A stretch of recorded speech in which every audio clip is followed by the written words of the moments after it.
Well, hello and welcome back to the Wild Weird West. We are here for another episode of Derringers and Desperados, a pre-recorded session in our Western adventure being run by our DM, Braden. It almost came out as DM Nate, but I'm only because I'm looking at Nate right now across the table.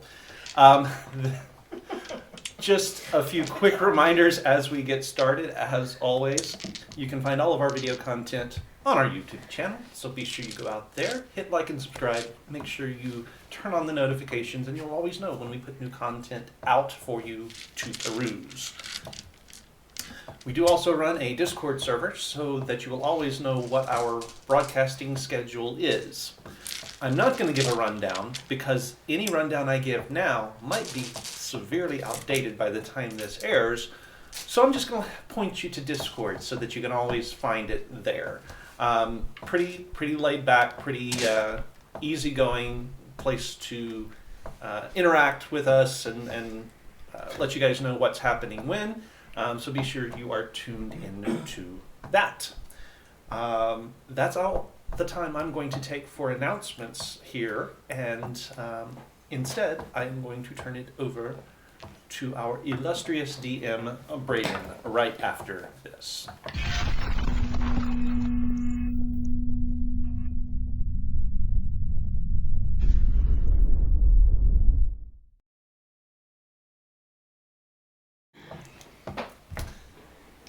Hi. Hi, you're on. I am on.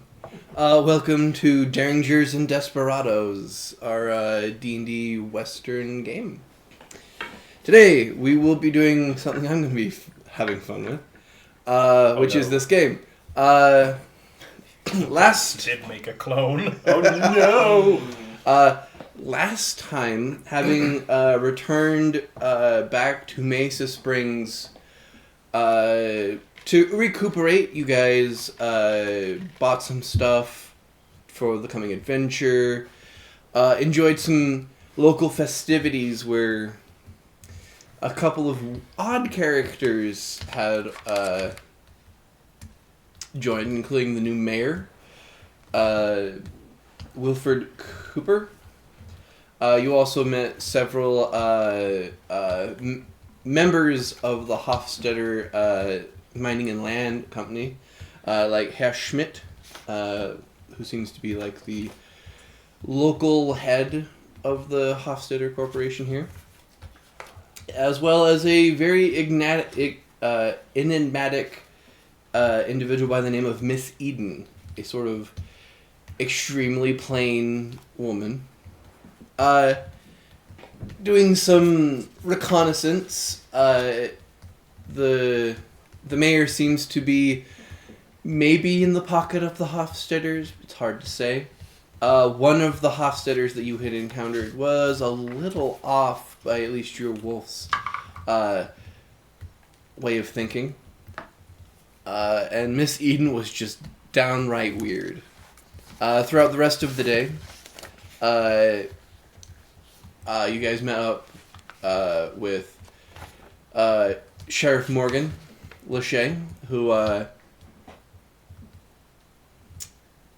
his apartment had been broken into, and many files were taken and whatnot, which included much information on what you guys had been doing.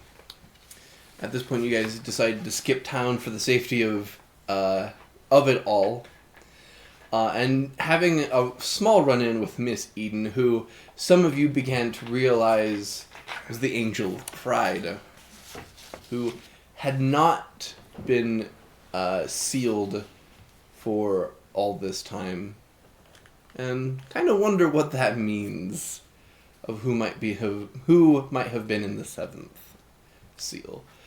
You guys exited town quite quickly, along with your guide Clancy, who apparently is very familiar with the northern parts of this country, more specifically Timber Pine, where you're going to. And our dear friend, the Duke, Hazel, decided to use his abilities to stay in town for a little while to help Morgan Lachey figure out what's going on more thoroughly. You guys, for our northern heading crew, for your first week of travel, let's have those D12 rolls, please. The DC is going to be 11 or 12. And just a straight... It's just a straight D12 roll. 3. 3.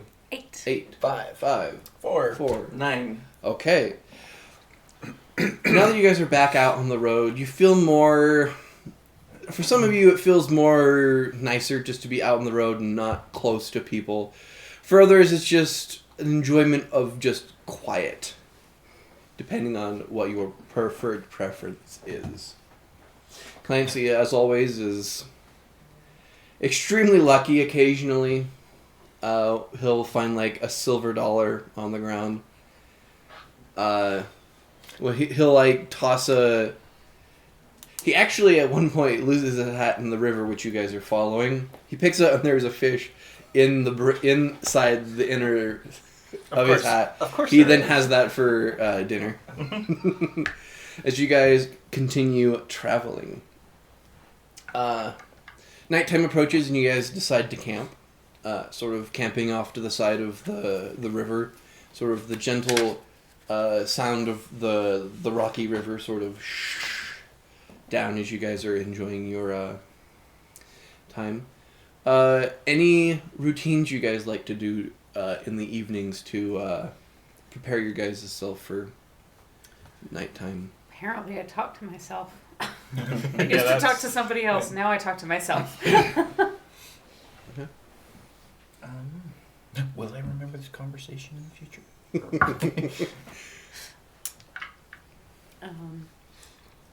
I think for me, I would just kind of try and set the mood a little bit and just play some nice soft piano music, kind of just make On your, everybody like on my little mini.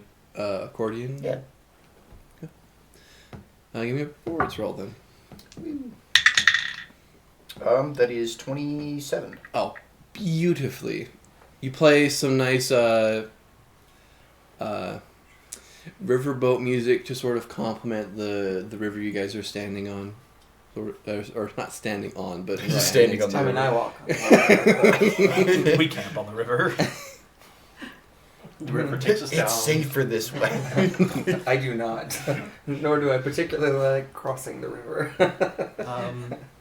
So who among us is actually doing any cooking while we're on the road? Is anybody? I can help. I'm not I'm great. raising Like, I'm not spirit. proficient in cooking Yeah, stuff. I either. Can, but can I'm not. help. I don't feel the need to really. Okay. I was gonna say maybe, I mean not every night, but occasionally, JT will sort of help with the cooking too a little bit, I guess. Gunpowder seasoning. Yeah, a little bit of gunpowder seasoning. And this is A how little bit we of get- nice- I imagine you all kind of do Yeah. what you... occasionally you guys will take turns who's tending the fire and whatnot. Mhm. Sometimes you'll get like a rabbit or two on your Okay. travels and cook them, or you'll take whatever supplies you've been given and make some food as well. Okay. So you guys just like enjoy a nice meal while you guys are sitting by your small little campfire and just listening to the rapids that are right next to you guys. Lovely. Sort of a lovely evening as night slowly starts to approach and sunset begins. Professor, you're sort of looking out to the river, and may I ask, what's your favorite bird? Or what would you think the professor's favorite bird would be? So the professor is fascinated by chickens, actually.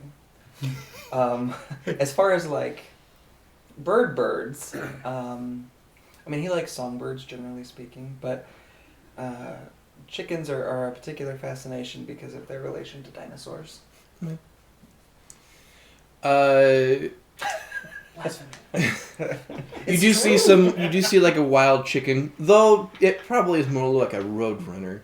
Sort of come over to one of the calmer parts of the river and start taking a drink, and you sort of stare at it and remember some more simpler times.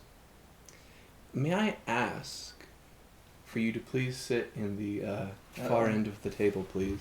Keith, do we have that camera set up? Do you want me to move my If you would, dice and please. stuff? So Thou for hast this been for this chosen. episode, I really wanted link. Goodbye. for this episode I really wanted to do something that we haven't done with these characters, and that's to explore your guys' background a little bit, because we haven't had a chance and opportunity to do so. So, I like it. as you're sort of staring at this chicken, we sort of remember a memory of time.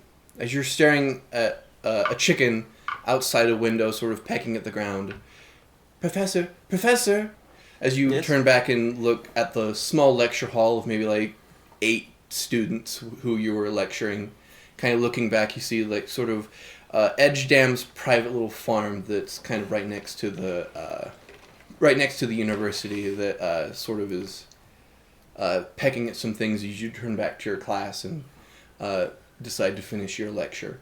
Now, for the rest of my players, as you begin to tell the story of how perhaps you came to the West and all of that, we here are sort of going to be slight actors for you.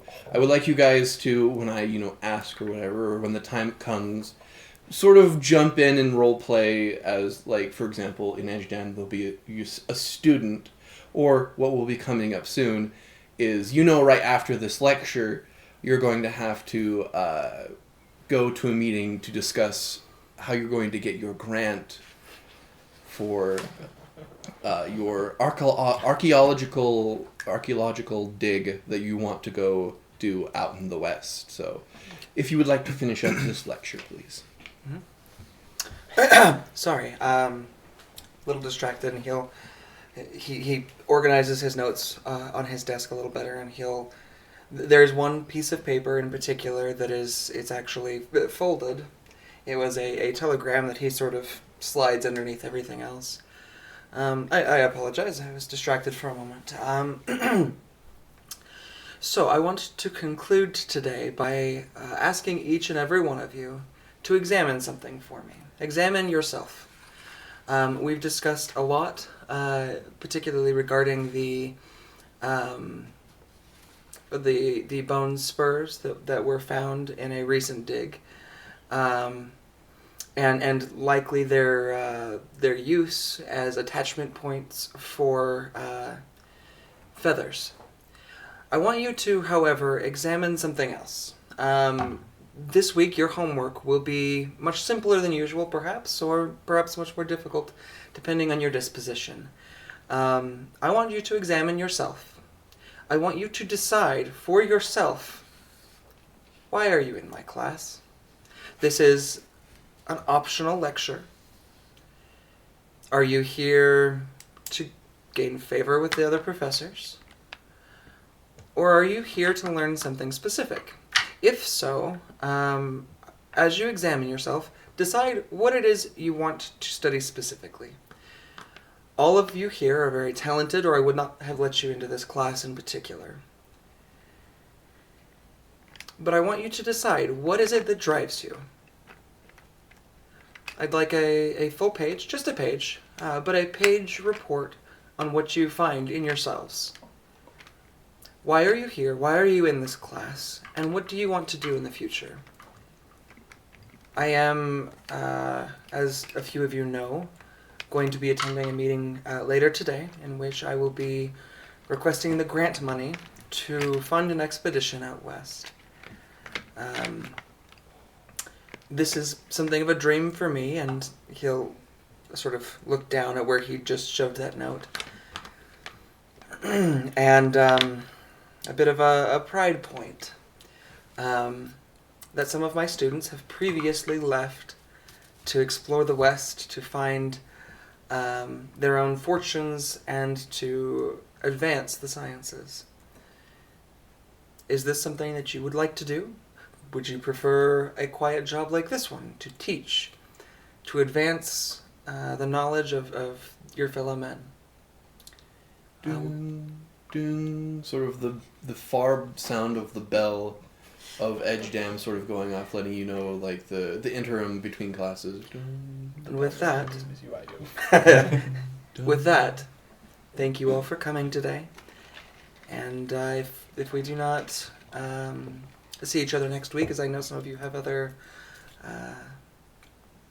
responsibilities, I may or may not be here depending on how this meeting goes. If that is the case, then I wish you good luck in your studies.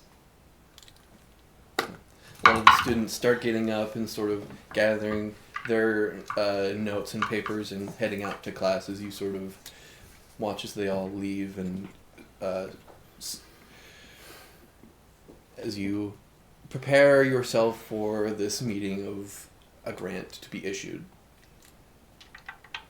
Sort of exiting out, grabbing your things and contemplating your notes, you leave your little small classroom and start heading down the halls of Edgedam. This beautiful red brick ivory inlaid school, sort of on sort of the northern part of Murica, sort of not too far from the sea. If you climb to like the bell tower or something like that, you can see like the docks off to the east as you start heading your way towards this meeting area. When you get there, you can see there are already several other individuals here sort of in this meeting room, just sort of talking to each other, other colleagues of yours in the school, as well as your current head of your department, if you wouldn't mind, the master of history, the headmaster of history for Edgedam, as you guys sort of make pleasantries as you begin talking with everyone. Okay, everyone. As everyone sort of starts to sit back down. And if you would all like to roleplay asking questions as professors on this board trying to figure out if you would grant a grant to the professor here to go westward and see if he can dig up some bones. All right. Everyone settle down now. Let's call this meeting to order. We are here to discuss a proposal for a grant of some funds from the university to fund this study of, what was it again? Archaeological discoveries, bones of prehistoric creatures, I believe, is what you're proposing anyway. Looking for proof of your theories, as I understand. So please give us your presentation, and then afterwards we will open the floor to other members of the board for questions. Certainly. First I'll begin, and he'll sort of pass out a small sheet of paper that has his full proposal on it. Love a pamphlet. Yep. In the pamphlet, actually, each one of them has a separate drawing. Each one of them is unique. He's taken some time and sort of studied the interests of the other professors. He is trying his darndest to make sure this goes through. And so he's taken and done sketches of things that he's been sent. That same telegram he'd been sent earlier by one of his former students that has already gone out west, a Mr. Cope. And so some of those drawings are references to his students' work, and some of them are original works that he's taken either from across the ocean or from other studies that have been done on the coast. So you have there before you. I'll give you a moment to scan through if you've not had a chance to previously look over my request. I'll give you a moment there. However, as I assume many of you have already taken a look at this, I don't have much more to say except that we are standing on potentially the precipice of a huge scientific discovery. It is my hope that in addition to the works that have come out of Mr. Cope, that I can progress our knowledge to a point that we can we can confirm my suspicion and my professional. What's the word I want? Prof knows what he's saying. I can't think of the word that I want. Been there, done that, got that. Yeah. Yeah. Scientific. Hypothesis theory. Thank you. Hypothesis was the word I was going for. Yes, my hippopotamus. My hypothesis being that many of our modern avian creatures are descendants of the few, we refer to them as dinosaurs, the few dinosaurs that would have survived some sort of cataclysmic event. It has been proposed that this event was some sort of a meteorological event, perhaps a strike of a large rock, although that has also been yet to be proven. We do know that there was a significant event that caused an ice age, and many of the larger animals were unsuited to such an environment. It is my belief that we see the descendants of these great beasts in the modern chicken. I would like to be able to. I would like to be able to prove this hypothesis. Inspiration. Yeah. Yeah. Throw it at him. But I leave the floor to anyone who would like to ask questions. What intelligent proficiencies do you have, Professor? Investigation. Medicine is actually wisdom, isn't it? Yeah. Nature is intelligence. I can't actually see which one's Nature, intelligence. History, yes. Do we do inspiration in this game? We do. Oh. I do not have Grab the a bag because the chicken thing Don't needs have inspiration. religion. Okay, so I've got history, investigation, and nature. Give me a history roll just to see how well you've presented the evidence forward. And I'll give you advantage because you've worked considerable amount of time on this. Considering this is probably your life's work, so 28. 28. To my board, to the board members at the table, it is a very well put together presentation. Even though mine was not. I don't know. You managed to tie it back to the chicken very eloquently. For many of you who know, life's work can be borderline obsession in some cases, as all of you are aware. It seems very, very likely that this is heavily the professor's life's work that he is trying to accomplish. So I will turn you all to ask questions on behalf of the board.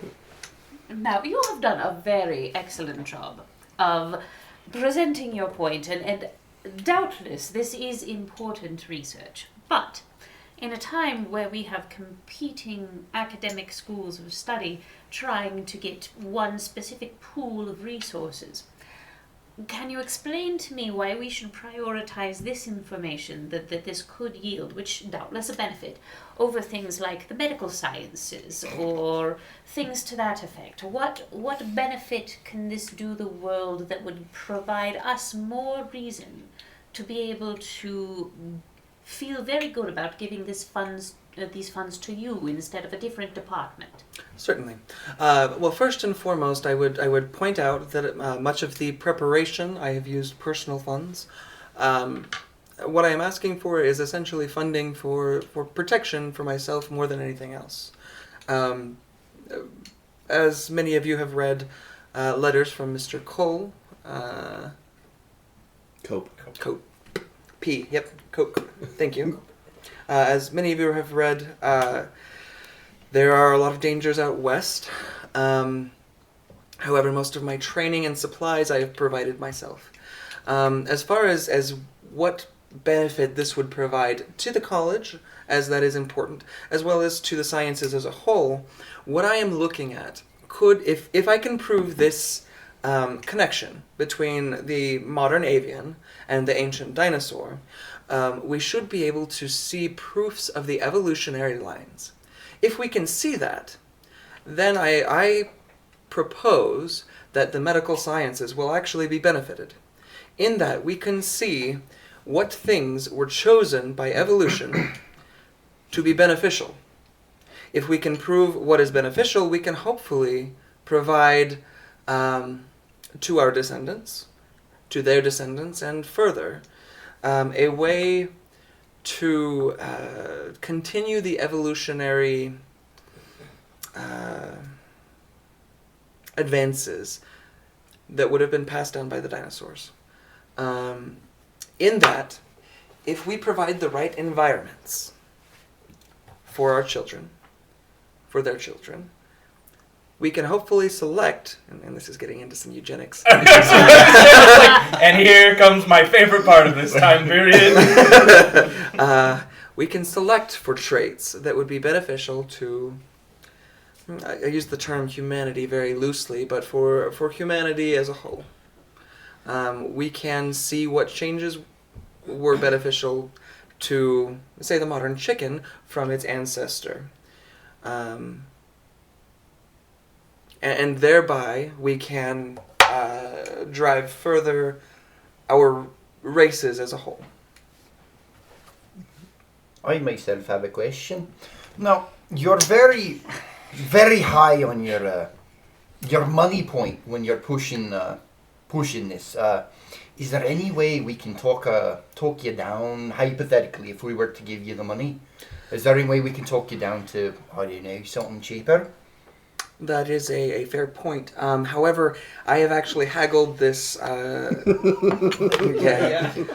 actually haggled this on several points to those that I will be taking with me as guards, and they stand firm on where they are on their price point. However, they are the best of the best, and it is my hope that after some time with them in the field, that they will be able to return home and no further funds for my particular protection will be required. So this grant, I am hoping, is not a continuous grant, but a one-time fund transfer. Any questions on this side of the table? Oh, that's just fabulous. How long do you expect an expedition to actually be? Because while you're gone, we have to provide an alternate professor to teach a class and help students that way as well. And if something was to happen to you while you were out there, well, we're still going to need a replacement anyways. But I was like, what's the time period do you expect for this to be? Well, in terms of travel time alone, it is looking like something like a month and a half for me to get out there. Is that? It's like 2 to 3 months. It's just 3 a month months. and a half. He's there plus several more unknown months to find a location. Yeah. And And travel Professor Lighty time. had some in mind. They turned up dry by the time he got there. Yeah. But probably 3 months out, 3 months back, and I suspect at least 3 years in the field. Now, that being said, I suspect by next week. I spoke with my class today, and there is one student in particular that I suspect could take my spot.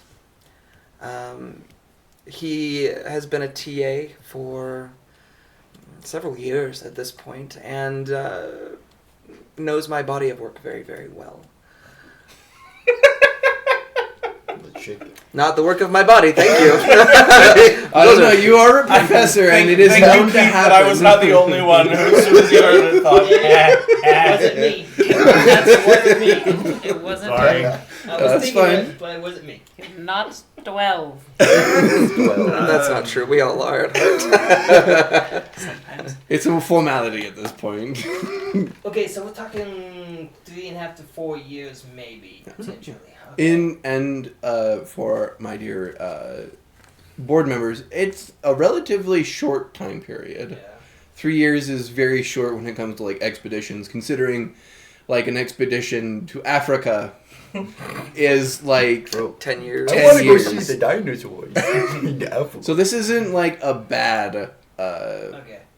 And all of you would be familiar with his work. Like, he works really quickly.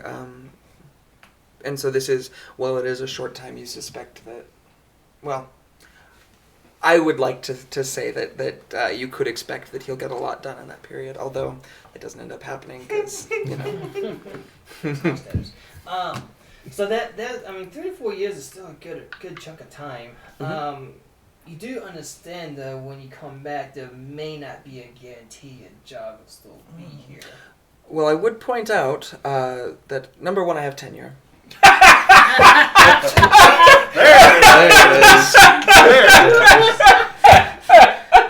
But number two, the school will constantly be receiving, at least as often as I am able, my full reports that can be used as a source of funding back east, Fair enough. as well as likely from across the ocean. Did they have tenure back then? Yes. Yes. Oh, yes. As someone who has spent time in a university, that is exactly how that conversation goes. Yep. Well, it will be, because I have tenure, so I do what I want. And does the final board member have a question?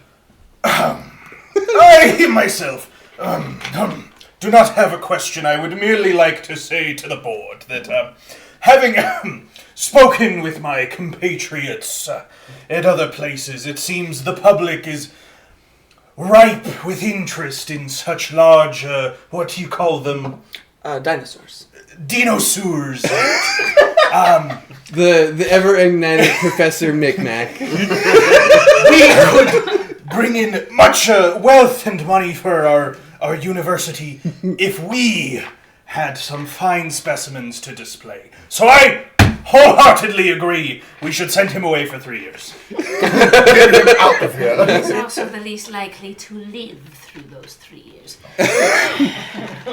As all the more board members turn to this side of the table, right across from our dear professor, who, standing out a window looking out towards the grounds, is Dean Aurelius Elmworth, the head of the Edgedam University.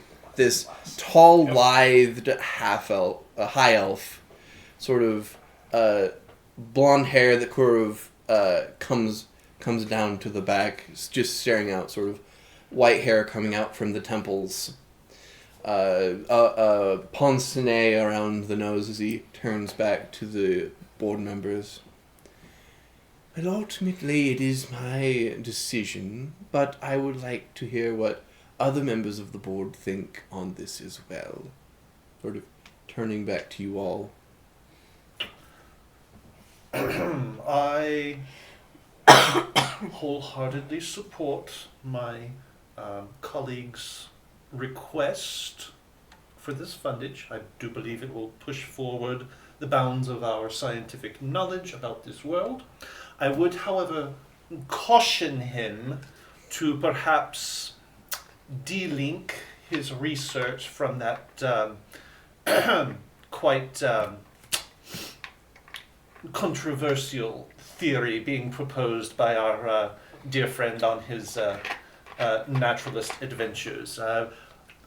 Livestock and animal kind, perhaps, is one thing.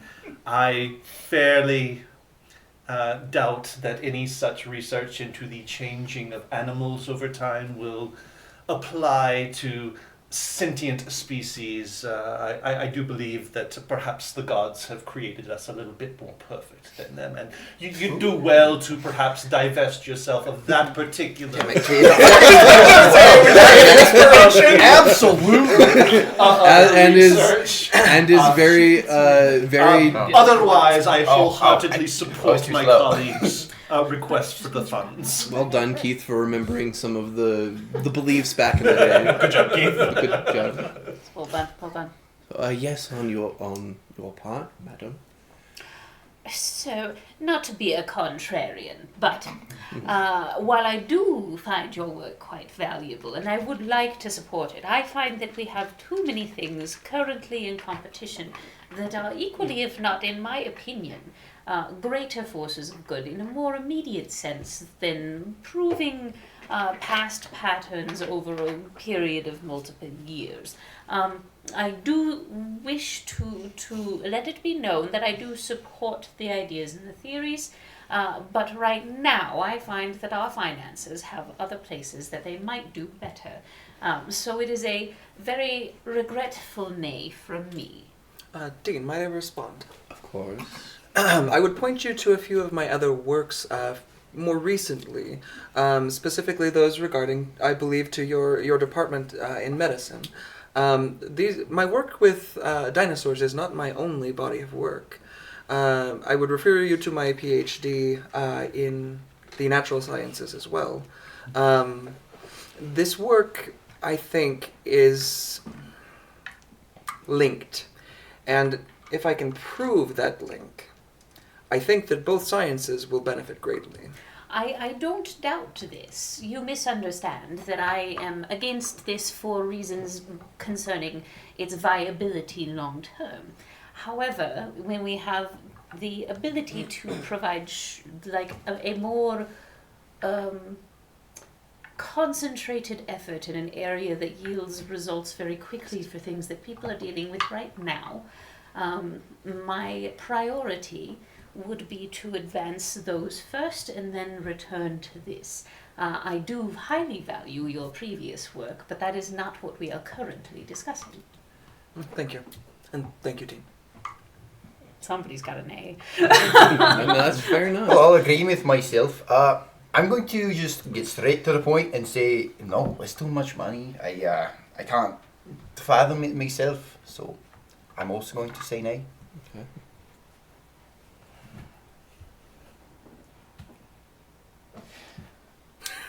I get nervous with that look every time. Speaking of your body of work.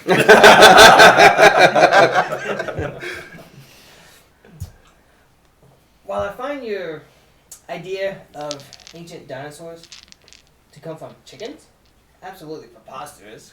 The reverse, but yes. Yes. I find it completely preposterous. However, I am curious on how you intend to prove it. Mm-hmm. It's a dangerous world out there, and there's a lot that could happen in 3 to 4 years. Indeed. There is no guarantee that you will find anything. It could be very, very dangerous. I believe that is the purpose of this grant, though, is to provide a level of protection that I cannot otherwise give myself. That being said, as you know, this is my hypothesis that has been presented to each of you. Yes. It is much easier to prove a negative than a positive. I can hopefully do that. If that is the case, I would hope to be able to find evidence to the contrary of my hypothesis. Fair enough. Like I said, I find his idea completely preposterous and completely ridiculous that you want to go and brave, bandits and thieves and whatnot out there. But I'm going to say yes. He's in my pocket and my pay. I say get the man out there working! If there's a chance you're not coming back, well... Well, for me. It says Nate is moving things into your office actively. well then, I believe that is enough votes for a yes. Congratulations on your grant, Professor. Thank you all. And I appreciate the valid points that have been presented here. And I will take those under consideration as I proceed with my work. I do very much wish you all the success in the world. I may need that. Yes. Yes. You are all dismissed. If you would stay behind for a little Naturally, moment. yes. The board members exit as you go over to the dean, who's sort of still looking out the window. Are you sure you'll be alright with your condition out there? Of many of the people you have told over the years, the dean is very much one of your highest trustees in your secret? Mm-hmm. I do. I think I will be all right. As I'll be riding out with several horses, as you are aware, I supplement most of my diet from domesticated animals. Most of whom actually, for the bloodletting, seem the better for it.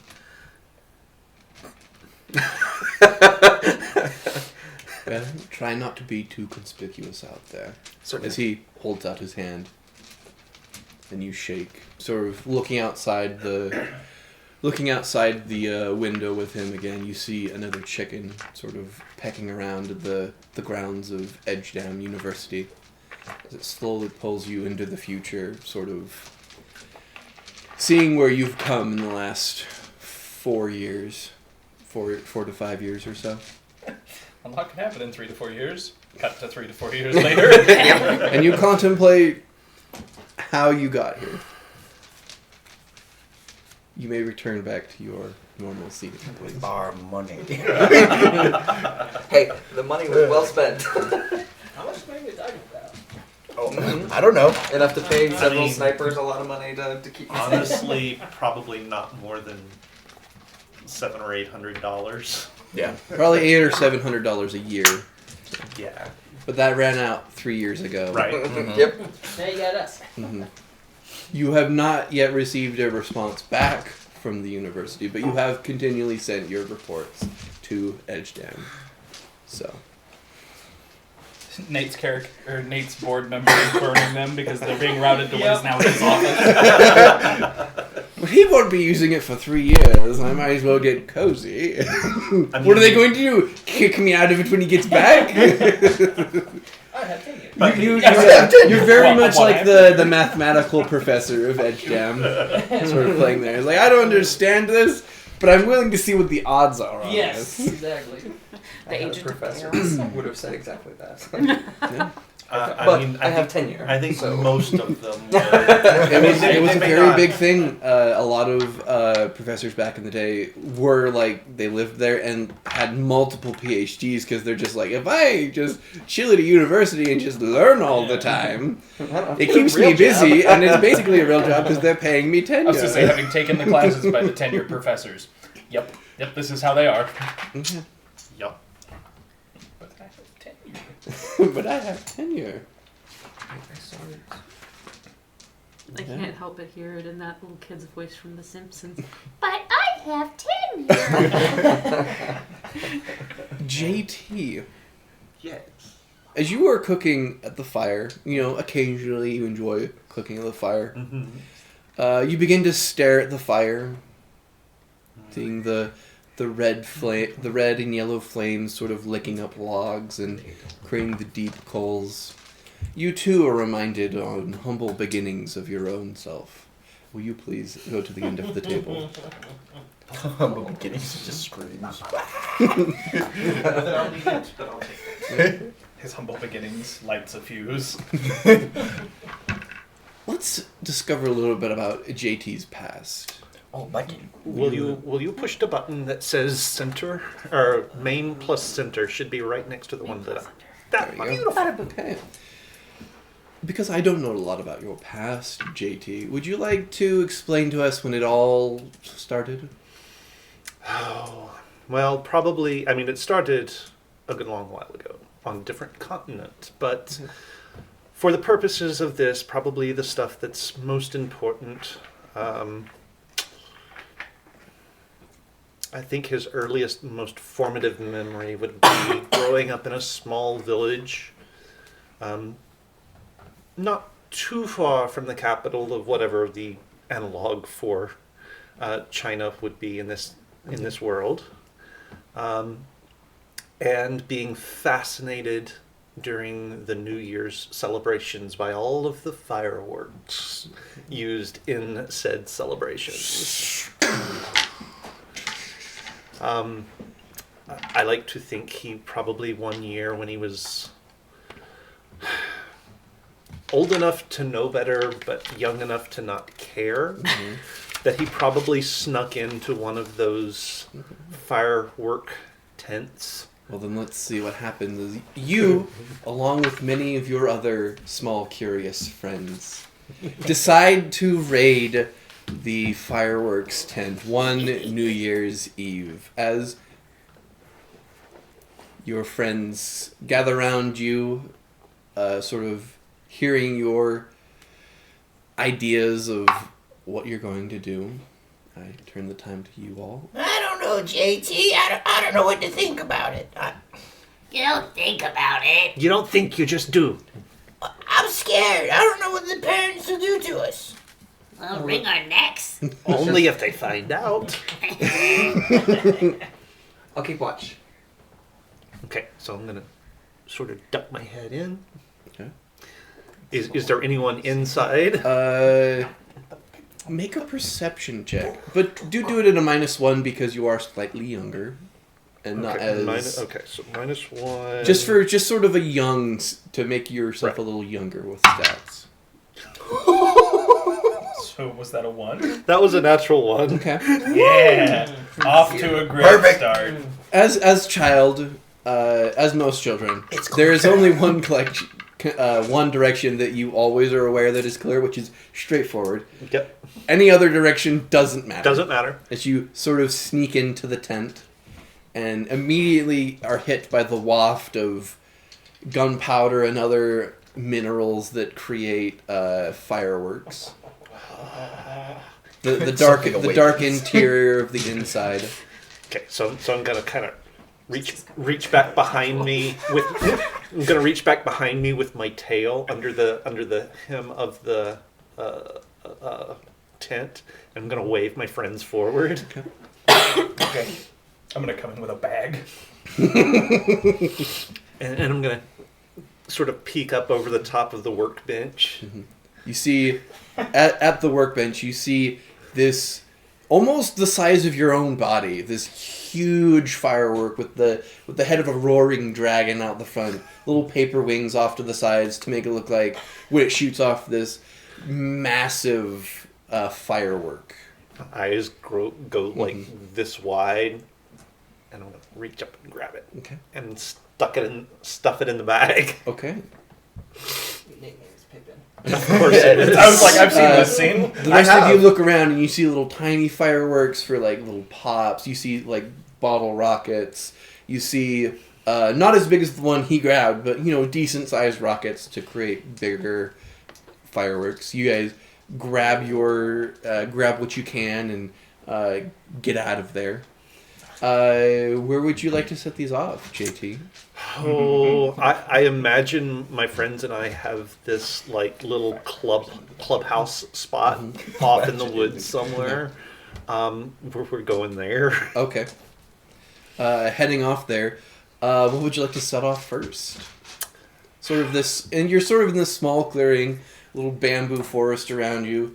You guys have like a makeshift little like lean-to tent that has a sign that just says secret place that's spelt wrong. Of course. Little small crates that are just full of like little knick-knack toys and whatnot. How gross is that? Could we have made like a little launching platform because we knew we were going to do this? Make, like, You've made like a small little half-structured, half structure launch pad that has like the red circles of like a target and whatnot. Just this child's little play area. Probably going to start with one of the smaller ones. Okay. Just because I want to save the big one for last, obviously. They start going off, and they're able to easily clear the tops of the bamboo.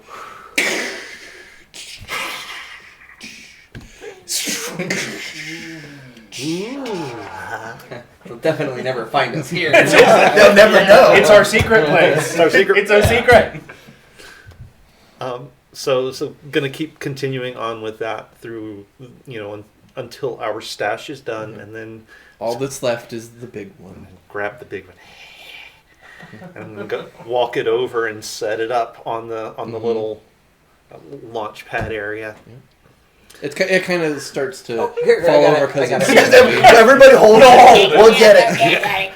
And as you guys are standing there holding it, I sort of bend down, and there's this just sort of glow starts up here, and I light the fuse with Is it? You have to stick it to the ground. You have to put it outside. The next few moments for you, JT, are one of curiosity, wonder, puzzlement, fear, and then just white. Mm-hmm. Because he snaps and kills us all. Because for those who are not well and like versed in fireworks, you can't have them dug too deep, or else propulsion won't go, and also holding it doesn't help. Yep. Right. We're all like, yeah, it's not going anywhere. Yep. The firework explodes in front of everyone. My hand. The only one to ever wake up from that is you, JT. Oof, buddy. And now we know why he's unstable. I was gonna say. All your friends are dead. Well, that was short. You panic. The play area that you played in is nothing more than broken bamboo. Several of like the bamboo has snapped out from the concussive force of such a large blast, and several charred bodies of your friends now laying strewn out along there. But I wouldn't worry too much, JT. You still hear their voices far, far into the future. Oof. Oof, man. Yep. You panic Hide the bodies. and decide to hide. I don't know that he would decide to hide. I think he would decide to run. You decide to run and hide in a small. Wait a second. You run and decide to hide in the undercarriage on the bottom deck of a ship. Okay. Unbeknownst to you that eventually it would make its way eastward. Far, far eastward. That's how you made your way to Murica. Through So a the little Panama Canal. When- A little more tragic than the When they, professor. when I got there, I I mean, noticed. how far east are we talking? I mean, We you got did to make the it to east side. California. Right. And, Oh. no, sorry, There's a west coast of America. There's a west coast. making your way to California before you decide to take another ship down the southern tip of America all the way up to the eastern coast. Okay. There you worked in several jobs throughout the years. Eventually you're finding your way to the A-Cross train company as they were beginning to make their way westward and building their train railway. Need blasting experience. I have that. As you come out of the fire, sort of remembering deeper and sadder paths, So I'll sort of huff a little bit, and a little bit of smoke will curl out of his nose. Everyone else is 8 feet away from him. you may now. How's Does that the work food? for you, Keith? That was exactly what I was thinking of, actually, so Okay. it works. All right. Good. I mean, No. His No, friends no. were dumb and held a rock. Yeah, that was on us. Yeah. Yeah. I just facilitated their travel to the next world. You know that thing you say about presenting opportunities?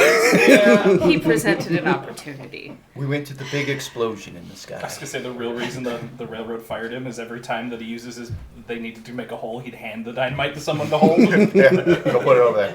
Make sure No, that stands just up. hold it there.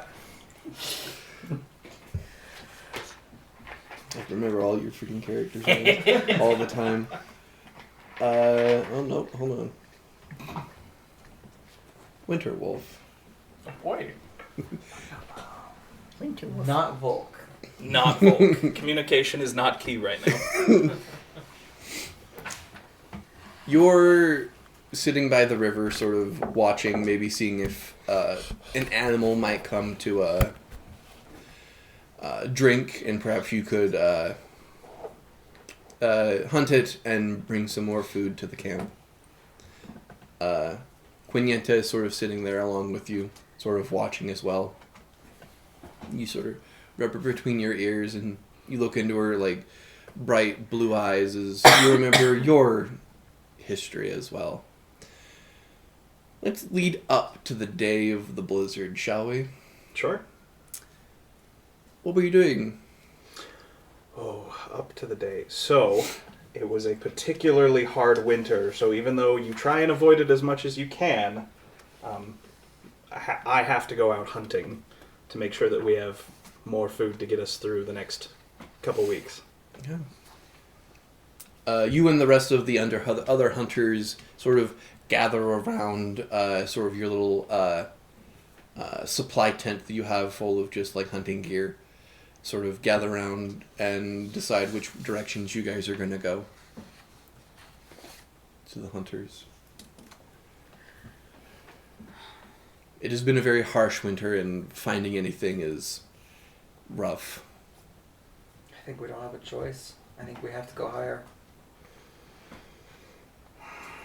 There's nothing left at our elevation. Higher's colder, though. Won't they be lower? Won't they be down the mountain? I think we follow the river. Follow the river down. If nothing else, we find a beaver pond or two. At some point, something has to be near the river. Or we could go for the goats, going higher. If the goats have even lived. I think we've hunted everything lower. And the lower you go, the deeper the snow will get. So the goats. Goats. I need to be on the west side, though. There was an avalanche that would have killed anything on the east. Very well. Okay. As all of the hunting party begins to head in this new hunting ground. The first couple of hours are sort of a little sunny, sort of good weather you've got, but still chilly as you guys make your way up. Let's have you do a survival check. You can have it with advantages. You have other hunters with you. Oh, great. That's a 12. Okay. Is this blizzard that rough? It is getting colder, and there is a wind starting to prevail around noonish as you guys are going on, and still no sign of anything. Should we spread out further? Cover a wider area? I don't think we have a choice. Split off into twos. Yeah. Yes. One done. There's always one. Just making sure. Counts everybody but themselves. Gotta do it again. Hold on. We have an odd number, guys. 1, 2, 3, 4, 5. Which one would you like to take? Which hunter would you like to take? Roll 1 through 5. I'll take best Jaren one. with me. The two of you head off towards a higher sort of ridge line that maybe some goats are sort of buttressed up against the side of the cliff to get. You climb up and make another survival check then with advantage. Come on, something higher than a 5. Oh, lovely. 6. That's a natural 20 for a 27. Oh! Okay, you do find some goat prints that are semi-fresh that are heading around still further down up the cliff. Promising. One big thing though, if we do kill a goat, it is going to roll down the bottom of the hill. Guess we better kill it up close. Going around the side of a cliff, you kind of look around the corner, and you do see, bedding down, you see like 3 goats sort of clinging up against the side of the cliff, trying to keep warm from the prevailing winds And a blizzard at this point is in full swing. It's miraculous we can see it. One for you, one for me, and we Rochambeau for the other. You know. Absolutely. Okay. As you guys start heading towards it being very sneaky, roll a stealth check. Do you want me to roll it too or just him? Yeah, roll a d20 and let's see what number you get at least. Oh boy, 5. Okay. 17. 17. Okay. You guys are able to sneak up on it. Right before you guys get up to them, one of them does spot you and start running away. Your friend here runs and grabs at it and starts to tackle it. Unfortunately, You tackle it off the cliff. unfortunately, they were on a very, very thin part of the cliff. The rest snow, and so when he goes to grab and tries to get it on its back, the both of them disappear down the mountain. I will run after him. No. Leaving the other goats. You start rolling after them. Make a perception check. With disadvantage as you were in the blizzard.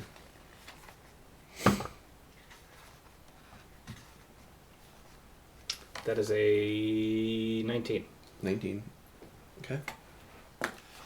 Following the trail down of sort of a small avalanche, you do find your friend sort of eyes closed, only see their face looking upward, sort of buried in the snow.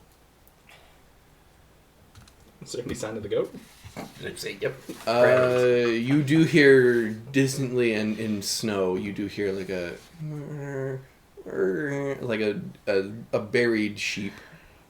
I will go over and put my hand in front of his face to see if he's still breathing. He is not.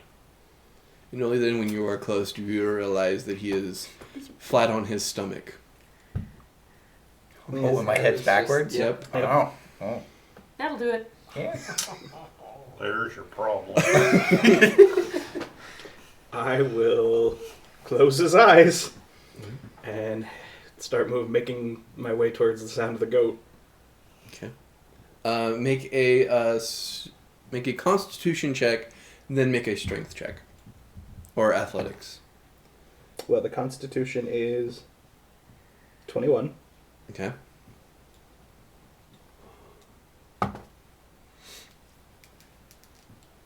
And the Athletics is 23. Okay. You were able to keep yourself warm using the activity of trying to dig the sheep out of the snow. You eventually do get to the sheep. You quickly make sure that it's dead before dragging the rest of it out. Well, I guess I will throw it over my shoulders and try and figure out what direction gets me back to camp. Okay. I would like to point out, as player Steven, that you were leaving meat behind.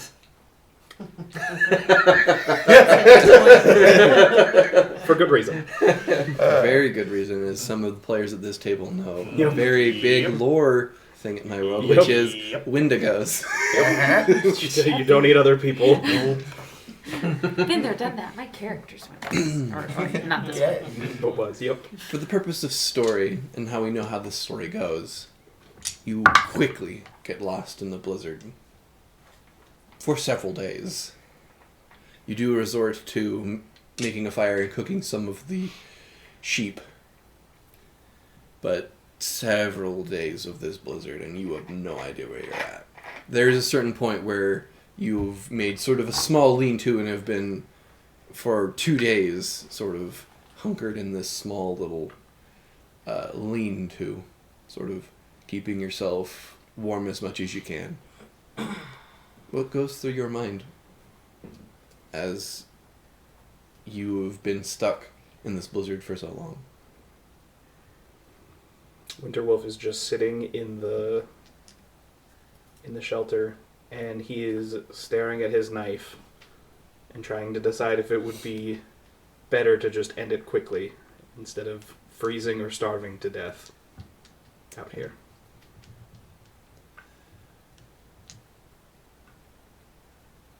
For several hours as you contemplate that, you think you hear something on the wind. But it is the wind. But also it's something on the wind. A small just occasionally goes through the wind. At a certain point, and you think maybe you're slowly dying, you do see a pair of blue eyes for like a moment before it's taken in the wind.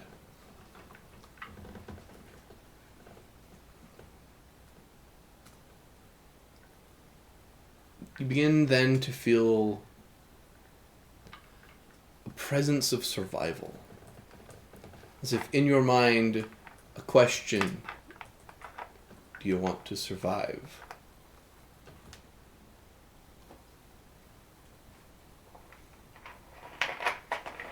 I didn't come this far just to give up.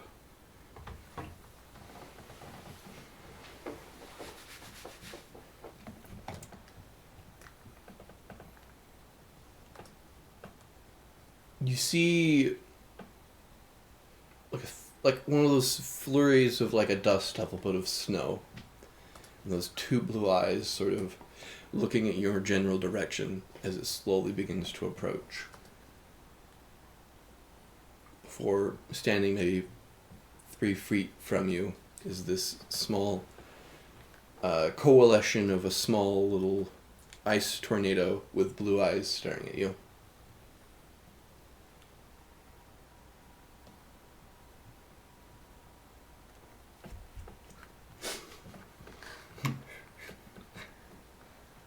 Winterwolf will stand up and slowly reach a hand out towards it.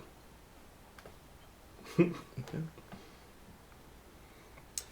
You slowly reach a hand out, and once you get to the eyes, you feel fur. And your eyes like gently adjust, like someone when a TV has static and you whack it on the top and it sort of comes into focus.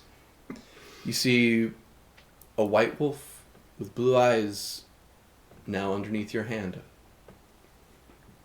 It sort of looks up at you.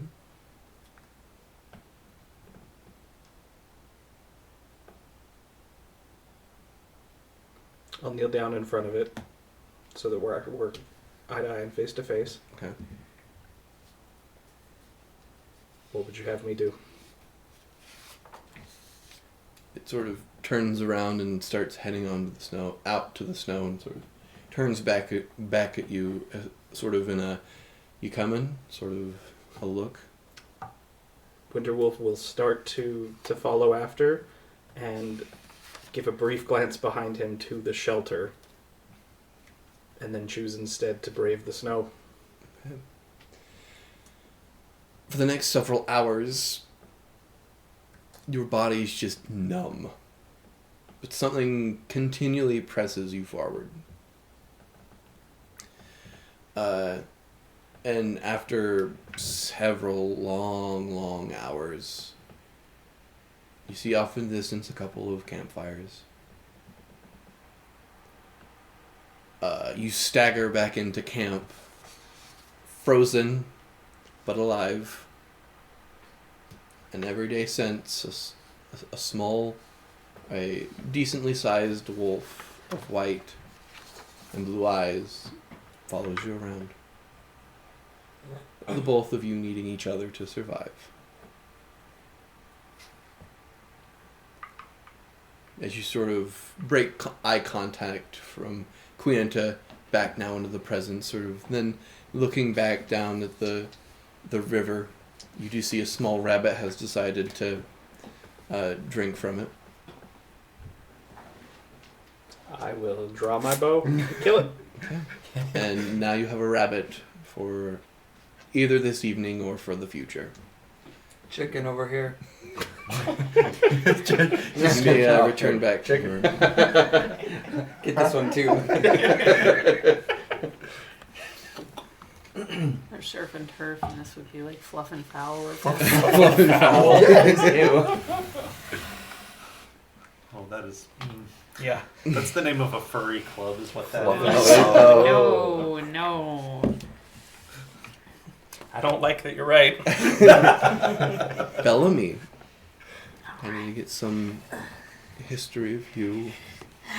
This is like one of my few like backstory light characters, so this will be interesting. Yeah.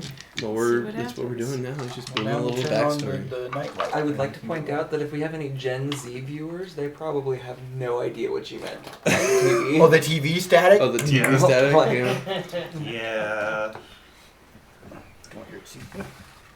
All TV used to be over the air. Yeah.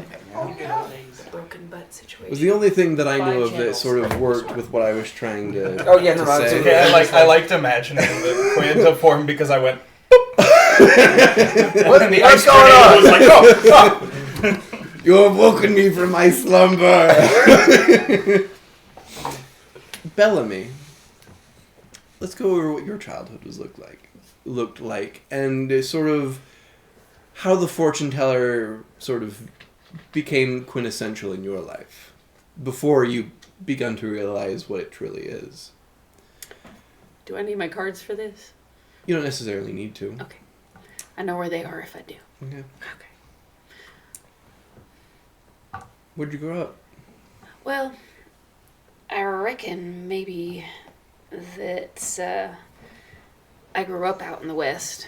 I imagine as a lady of color, my family probably tried to stay well away from the South. One of them might have started there, pushed west where people were more inclined to just be about trying to be sufficient for their needs instead of all the other stuff going on. Do have a question. I might have an answer.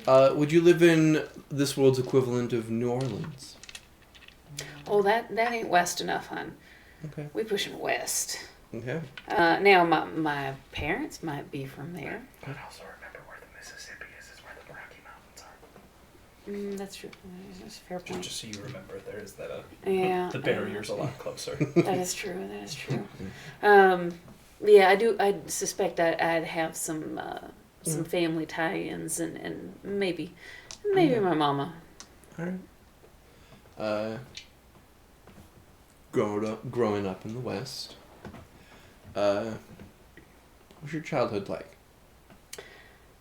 Well, a lot about trying to just make your way, but in the more civilized life, I should have prepared a lot better for this. I didn't know That's this was fine. happening. In the more civilized areas, I imagine that I took to kind of to discussing with the horses my my more bizarre thoughts that might have gotten laughed at by the adult kind, and probably got into a fair bit of mischief. Okay. Now I don't know. Is there a specific cultural thing that you did with Kalishtar's? Not really. Okay. They're more just they occasionally happen in nature. Yeah, I always knew it was a little weird. I could pick things up that people were thinking, and sometimes that got me inclined to some trouble because I thought they said it out loud and they hadn't. And it took me a while to get that under control. So I was a little bit of an odd duck, even out in the land of odd ducks. Okay. But when I realized that was a thing that I could do, it did make making some extra coin mighty easy. That's true. Well then, let's see what one of your first cons would have looked like then. What would your cons sort of be like? Well, first off, I do have to say that I draw a certain line in the definition between con and a liar. Okay. I don't think myself a liar. I am an exaggerator of things as necessary, but I'm not going to lie to you. But I can con you within those confines. Okay. So probably my first con would have been knowing that times were tight for Mama and Daddy. Mm-hmm. Trying to get some extra coin for them on the side by perhaps trying to tie my unique skill set into a palm reading Okay. so that I could, use some of the insights I was picking up out their brains Okay. to be able to tell them exactly what they wanted to hear. And people pay a lot more when you tell them what they want to hear. All right. Specifically, you find yourself sort of a young woman, sort of in a small little cafe, sort of at a table with several gentlemen who have become quite fascinated with you able to read their palm. Yeah. You may begin to con the table. All right. Well, gentlemen, who would like to begin? Yo. All right, let's see your hand here now. So, what I see for you, you're a man. Barely. Depends on the day. Depends how cold it is. Water out here at night, man. So you are a man of intelligence and means, and you're on the cusp of something kind of special. See this lifeline right here got really strong and bold here towards the end. Uh-huh. So I see as you're a man in your past mid-age years. No offense, of course, that's distinguished. It's a rare thing out in the West. I see that you're tossing some thoughts around here about some business ventures that might turn out well for you, and I encourage you to approach that with all the enthusiasm of a child and cake. Oh, wow. I have been looking for, business opportunities and stuff like that, and I got some stuff lined up, but yeah. Bellamy. As you're holding his palm, sort of reading it, the first time the real gift of the fortune teller activates, and you see his future. Financial ruin. You are correct. He will come into very great financial decision because everyone at this table is going to rob a bank tomorrow.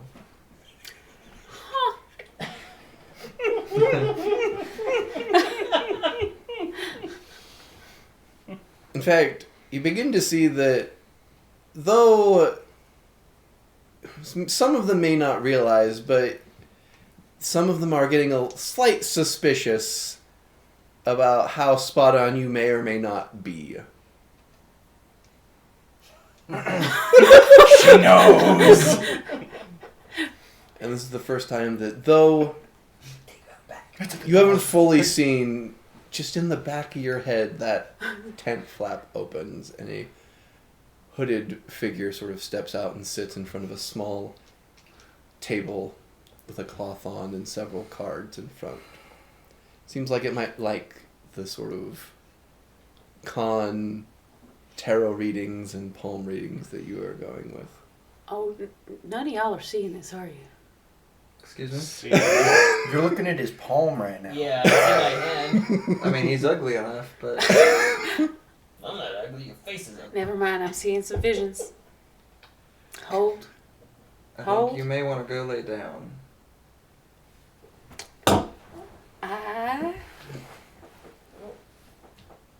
I think that you are going to do very well for yourself. And I think you should maybe stop seeing the brothel quite so often because your lady loves catching on. She knows too much. Oh, honey, if I ever said anything, I Too would not much? be sitting here. Nope. I'm a valuable resource, though. Well, she doesn't even know my name. I mean, Well, somebody's been talking. No, absolutely not. I probably do. No! Of course not. You hear a whisper in the back of your, like as if someone whispers behind your ear. Jacob No, Brown. plausible deniability.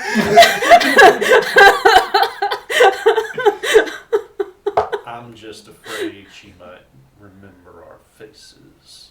Names don't mean much. Oh, I got a Names. terrible memory. You got this much talking in your head, you can't remember jack shit. I can help make your memory a whole lot worse. Or, Okay, for flavor's sake, I'm gonna say that the money we're paying you is currently still out on the table. I think I got a solution that'll solve everything, and I'm gonna reach up and grab what I assume is maybe like a couple dollar bills and rip them in half. You keep your mouth shut, you get the other half.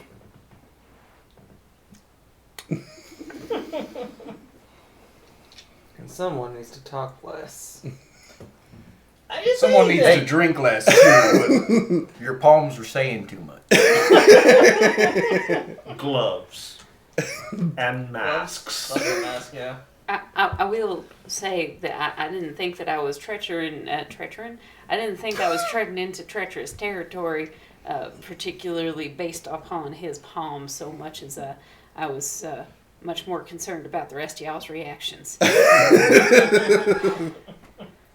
All right, come on, Billy. Let's go. I'm Bob, remember? Thought your name was Billy. Jacob. They're gonna be a bunch Come on, of kid. Let's go. bunch of rich idiots. Okay, yeah, but I'm gonna make $1. That was the last you ever saw of them. I got $50. I don't think it's gonna spend the way you think it Nope. does. Can you put the two halves together? Nope, because there's somebody else who has the other half. He did not keep up his end of the bargain. I am No, I'm a impressed. bank robber. Why would I keep up my end of the bargain? I did not say I was surprised by this fact. Just stating the fact. So with your new, let's say, friend in your head, how did life change for you? Well, now I'm not talking to horses and I'm talking to my brain. That was a pretty drastic shift in optics. I reckon I start venturing into that circus tent in a mighty good bit and start learning the card things. Because I don't know what that shit means the first time it puts everything down in front of me. So I almost start learning. Okay. And learn you did over the next several years. You became quite proficient. Even taking over for the old fortune teller when she had grown too old to properly shuffle and play cards. That makes sense. And for a long good bit, I'd probably shuffle her decks for her if she'd let me. Just being nice. I don't want to push anybody out of their job, but I know I'm a lot better at it than she is. Okay. Well, then let's answer a question. Why did you head west? I was kind of born west. But I suppose How'd you end up in Rapid City? I might have gotten a specific card reading Okay. that might have nudged me along. And maybe I heard some names when I didn't have a reason to hush the name talker in the back of my head. Because it's real important that I don't lie about that. As best I can, anyway. And yeah, I might have heard some specific names or something like that I did a little bit of homework in and figured out my way to get out this direction. Okay. And that you did. You began to head west, where you met several individuals. And, well, you closed the book that you were sort of looking through, sitting back down in the present where you guys are at now around the campfire, sort of remembering how it used to be, sort of the gentle shuffling in the back of your head occasionally. Meanwhile, Clancy finds $50. It's like, Ooh, a piece of candy. You may return back to your usual seat. See that? Right there? That's where the wing attaches to the bone. If you look right here. Nobody cares.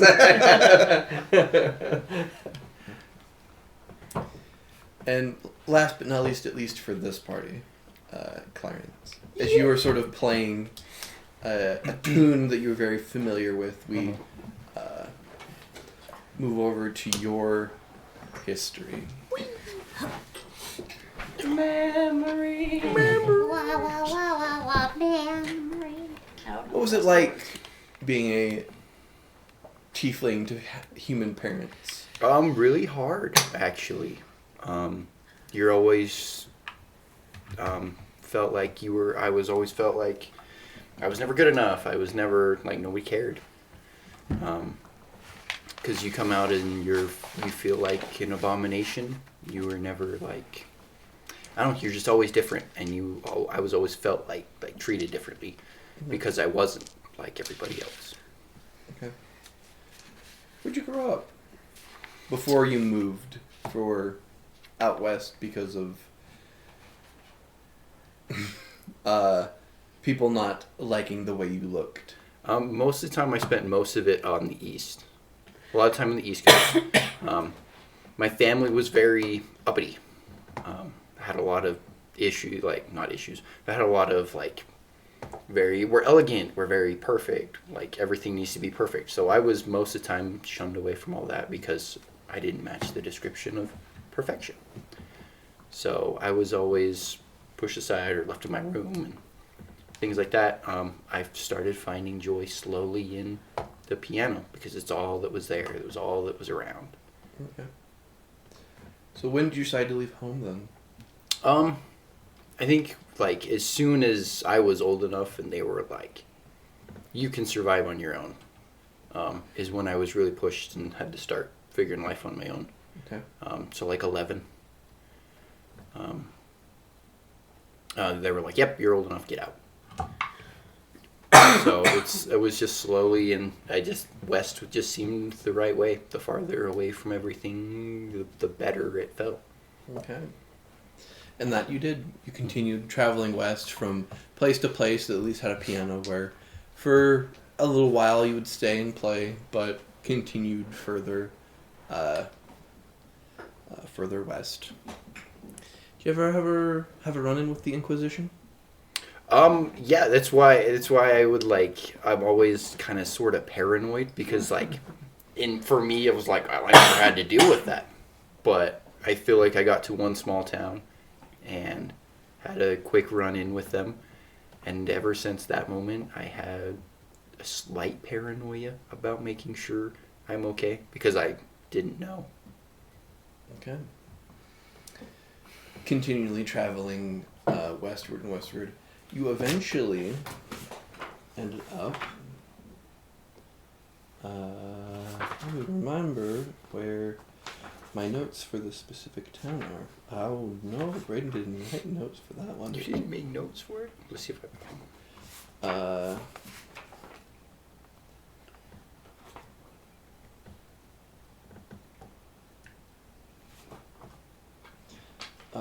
Riverburg. That's what it is, Riverburg. Mm-hmm. What brought you to Riverburg? Train. The train.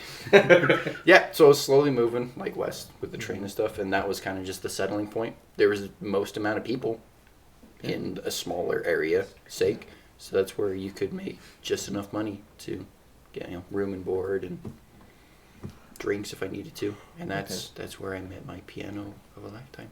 All right. Clarice. Well, let's observe the final day then. Oh boy. Let us relive your trauma. Yay! Fun. You begin playing your You've been playing your piano for a little while now. The other patrons at the saloon, sort of enjoying their time today. As you begin to play the piano, and the other patrons of the bar just enjoying their time. Couple of people. Sing us tonight. Thank you. I like that you do it as spoken word. I can't sing, okay? It's one of Slam those- Everybody's sitting there singing. I'm just like, tonight. Glad y'all know the words. I'm glad everybody knows the words. Hey, get your cup off the table. No cups on the piano. So anyway, does anybody have any special requests for the evening? Oh. I know I'm putting y'all on the spot. Sorry, my fingers are just kind of, No, I don't. All I right. tried to think of old songs, and my brain is like. No. It's far more fun if we give him a modern song that we want him to play. That's fair. That's fair. Can you do Thunderstruck? Literally, when he was like, I was gonna be like, Can you don't do stop Thunderstruck? You're just believing. like, Yes, the ever popular. Don't Stop Believing is good. Yeah. Yeah. It's that'd be even- nice. All right. So I'll start just kind of the intro for Don't Stop Believing Yeah. and kind of just into it, slowly but surely. Enter the Sandman. Enter Sandman. Enter Sandman. Blue Oyster Cult. Don't fear the Reaper, man. You guys are all enjoying the music, and then Then you're not. you do hear a couple of like gunshots outside. Is that abnormal for this town? I mean, it's the West, but there are a lot of gunfire. I think somebody's robbing I'll the get my bank. fingers ready to start playing it like at the piano, like because Yeah. when they bust into bars, like ding ding ding ding ding ding ding. Ready to create the scene. Yeah, I gotta get the scene going. Here. Atmosphere. Peek out the window. Okay. Take a bullet in the Yeah. face. Yeah. What's a You see it, and you become frightened. Nope, nope, nope, nope, nope, nope. Look like you're seeing a ghost. Who's got the pistol? They're all at the door. That's a silly rule. I'm Uh, feeling unsafe. The double bat doors swing open, and you see in a long black leather, like those like ones you would wear in like heavy weather, sort of come in, and you see like this almost 7 foot tall gentleman, sort of big black cowboy hat, sort of a small little mustache and goatee, sort of come in and stare at all of you. I'm diving behind the bar. Before anyone does anything, real quick, because of certain things Yep. that this thing can do. Everyone except Jer, roll a d20 and raise your hand if it's a 17 or above. Oh no. Whoa! 2 for 2. And then Jer, will you please roll a wisdom saving throw? Yes. I think that's a 15. Okay. Get back into it. For those of you who failed, feel an immense desire to attack this person. Even me? I'm too cowardly. I'm just a The- barmaid. Those who succeeded, you have the fear condition. Nice. I'm diving behind the bar. Out the Diving window. behind the bar. The barmaid attacks him. I was gonna say I will throw my cup at him and charge the man in Yeah. black. I'm Okay. gonna try to hit him with a bottle. You guys throw stuff at him, and he Yeah. just tanks it. As he Yeah. opens up his the leather jacket, you can see there is a two gun holsters on the side, a bandolier with 2 pistols right Oh, there, jeez. and then two at the top, and with his 6 arms pulls out all of them, and fans the hammer at the entire saloon. 6 arms. Yep. Guys, this guy's gonna be a problem. No joke. He is the angel of wrath, This is and the more arms you have to hold weapons, The more more actions like- you can take. the last thing you remember, Clarence, is bullets going through your body and the piano. And just the wood shavings. I like to imagine you jump in front of the piano and try and block the bullets. Slow motion. Yeah. Just because I'm curious.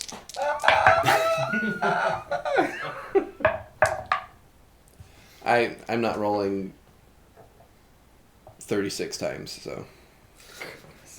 Average, go. Because it's 6, because he's fanning the Oh, hammer yeah. For Six. to hit or 6 shots per damage. hand. for it to hit, but it's 36, or 6 times 6 shots, which I think is 36. Yes. That is how many shots he gets off. Jeez. How many In probably the people span in of here? 6 seconds, 7 seconds. You guys, Just everyone us? at the table, Anybody and that's like the there. bartender, Just us. is I everyone. said to him. There you go. 30, 60, 20. 337 points of damage. Holy balls. the window, so It's just a little bit. So the 6 of us, we each get 6 shots. Well, I went behind the bar, so. I went out the window. He kills everyone in the town, so. I was gonna say, you I dive didn't by die the here. bar. You hear You the don't shoot, die at the and bar, then you you see die the somewhere shadow as he comes over the bar. 4 arms. I blame your playing for this. You played Don't Fear the Reaper, and what you brought down on us. You played Don't Fear the Reaper and you summoned a Reaper.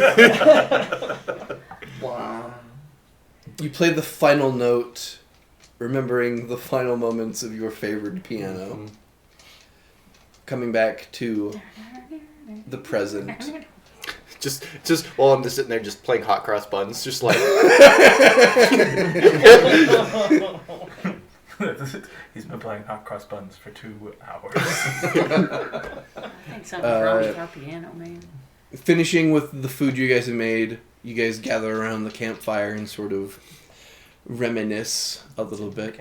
If you guys want to have any discussions with each other, and Jerry, you can go back to your seat. Hot cross buns is better than Cantina over and over. That's fair. Better than canteen. We didn't need that, Stephen. We all knew what he meant. If any of the 5 of you would like to have discussions with each other, sort of reminiscing with the past and whatnot, please, this would be a wonderful time. Kind of talking to the voice in my head a little bit first. Okay. See. No different than usual. Yep.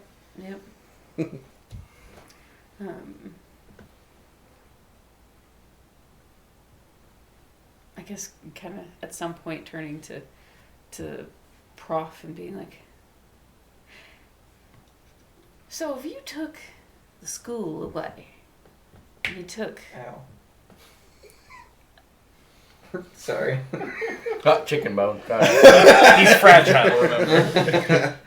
that does happen. You need some blood. Is that a thing? I'm alright. We've got the horses. Okay. Huh? What? Don't worry about it. Wait, have you not been No, I taking know. it? Certainly not. But I'm just like, why the horses? I guess he thinks it's better than people. I don't know. Which I guess keeping a healthy rotation is probably a good thing. So without your chicken expedition, what would your vocation be? Like, what is your vocation as a human, or as a person, I suppose? And he has tenure. I'd probably be in the medical field. Some sort back east still. Although, if it hadn't been for the school, I don't know where I would have ended up. The dean was... He was like a father to me. Don't know where my real dad is, so... I don't know. If it hadn't been for the school, I don't know where I'd be. Fair enough. Mom wanted what was best, so I might have ended up back west anyway. Somewhere away from the church. That's fair. That whole Do you actually get all like befrizzled and stuff by crosses and such? No, Is that it? Okay. but that's sort of beside the point. It's more of what the symbol stands for, not Yeah, It's- it's. not itself bad, but I've never had problems handling crosses and things like that, but it doesn't actually really matter. I still don't like moving water. Garlic makes me break out in hives. Sunlight hurts my eyes. But So don't stare at it. well, he just sort of tips the brim of his big hat down a little bit more. That's fair enough. Never been much of a churchy kind of person myself. Not a fan of that. Believe it or not, I was at one point, but I'm sorry if asking about the crosses and stuff is like an offensive thing. I don't really know how that sort of thing works. I mean, if there's a culture among us, I don't know what it is. So if it's offensive to someone, it's not me. Fair enough.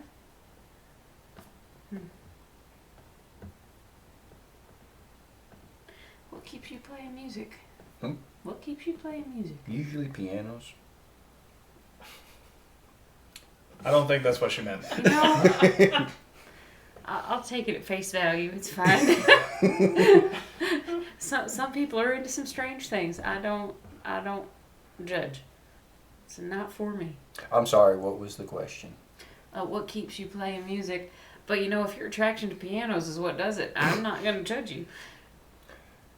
It's more that it's not an attraction. It's more of like a connection, per se. It's like a dialogue. I heard someone say that to his wife once. An attraction. Yeah, it's not an attraction, it's a connection. How'd that go for him? frying Not pan well. to the side of the face. Makes sense. I don't know. It's what's there. The thing about pianos is if there's an issue, you know what the issue is. Like if a key's off, you just can retighten the strings, loosen the strings. They're easy to fix. People not so much. Bodies are easy to fix, at least easy enough. Insides are a problem, yeah. When insides come out is problem. What wise words. When the ins become the outs. That's it's a fair point. It's a real solid fact of life. And I can usually tell what kinds of threads are going on in people's brain pans. That doesn't mean I know how to fix it. Do you know people with threads in brains? Like Stitches. Frankenstein.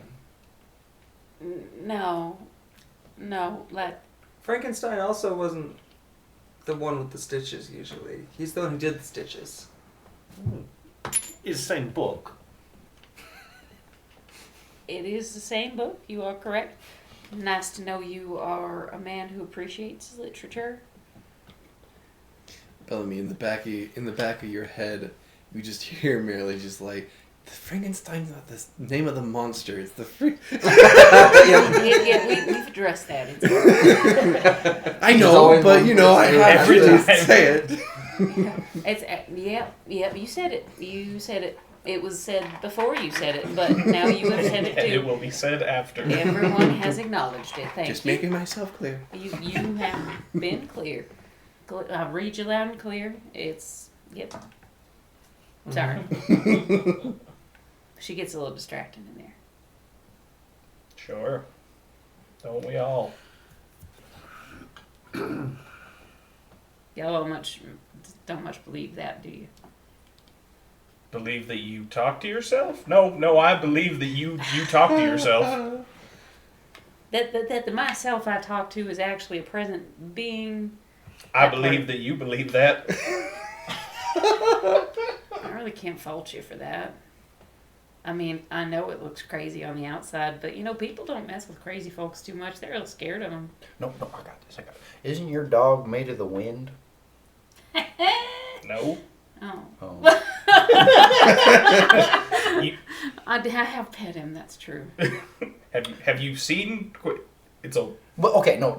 Okay, so when she's that night we were under the complete. stars and you were doing your thing, didn't she just come out of like nowhere in the wind? Was I here hallucinating? Also, it's worth noting that they get a little frustrated if you call them dogs. There's a wolf. Quanta growls at the word dog. Oh, my bad. It's going around. But it's okay when I call you a really good puppy, isn't it? Of course. Yeah, I give all the pets. Such a good girl.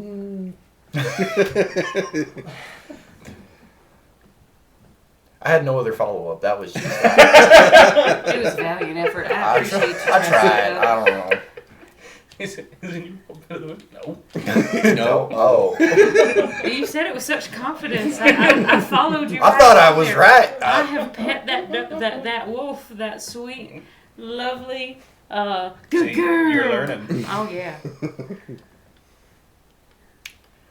So, I'm going to be napping for like 8 hours over there. I think we just call that going to bed. Yeah, that's just a sleep. That's buddy. just sleeping for the night.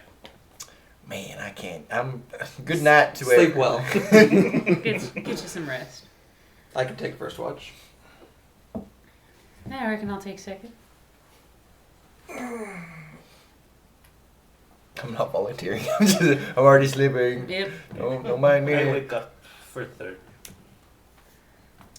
You guys bed down for the evening, sort of looking up to the stars above as you guys find your rest.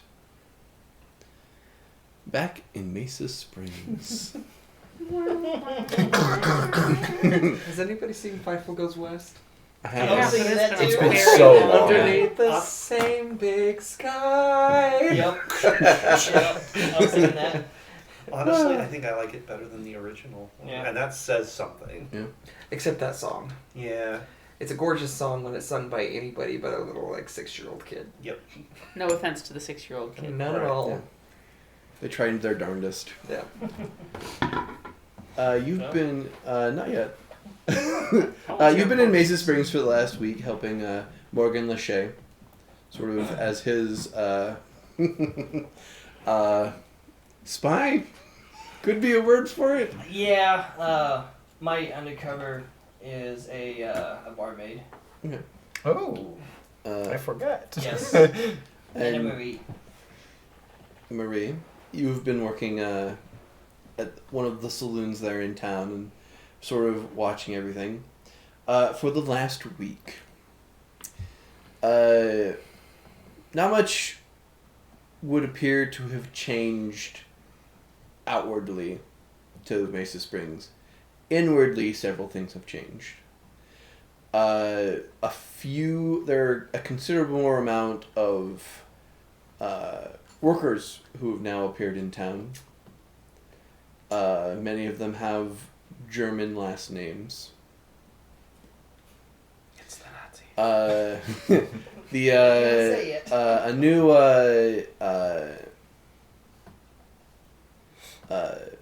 office has sort of opened up in town for the Hofstadter Mining and Land Company. Okay. And even though you are very good disguise-wise, you will catch occasionally Ms. Eden sort of nodding towards you occasionally, as if knowing. Okay. Killer, Nate. Killer. By yourself. And you have been staying in a small little house off on the outskirts of town, sort of as your your hiding place when you're not Marie. Yeah. As you about a week has gone by, and finally getting a night's rest after the day's work of looking around.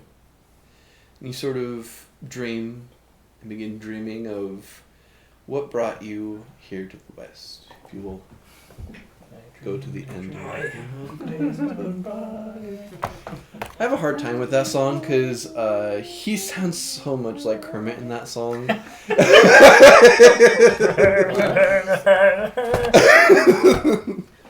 So Five Goes West was Jimmy Stewart's last film. Oh. Oh, well, depressing. What was Jimmy Thanks for the Stewart time. in that movie? He was the sheriff. He was the dog. Oh, right. Yeah. All right, Nate. Yeah, Nate. Yeah. Yeah. All right, Hazel. I just had to jump on the bandwagon, sorry. Why are you exiled from the UK? What a way to Wow, that's a powerful start right there. Love Jumping in the deep end. Yep. Well, we need to know the backstory. Why are you the way that you are?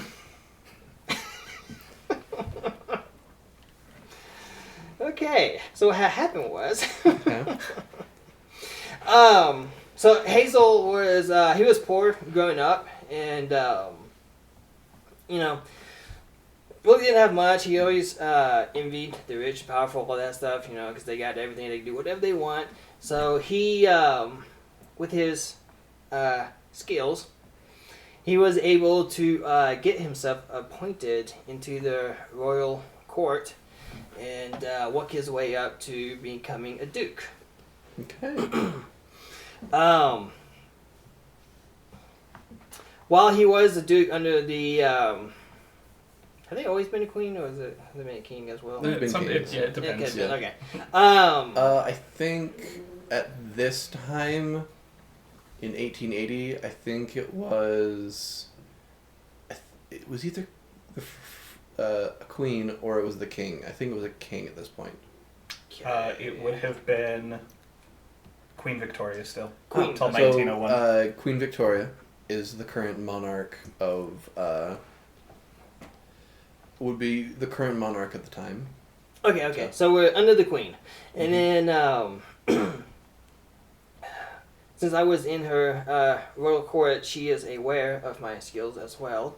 And she sent me on a diplomacy mission, we'll call it. Okay.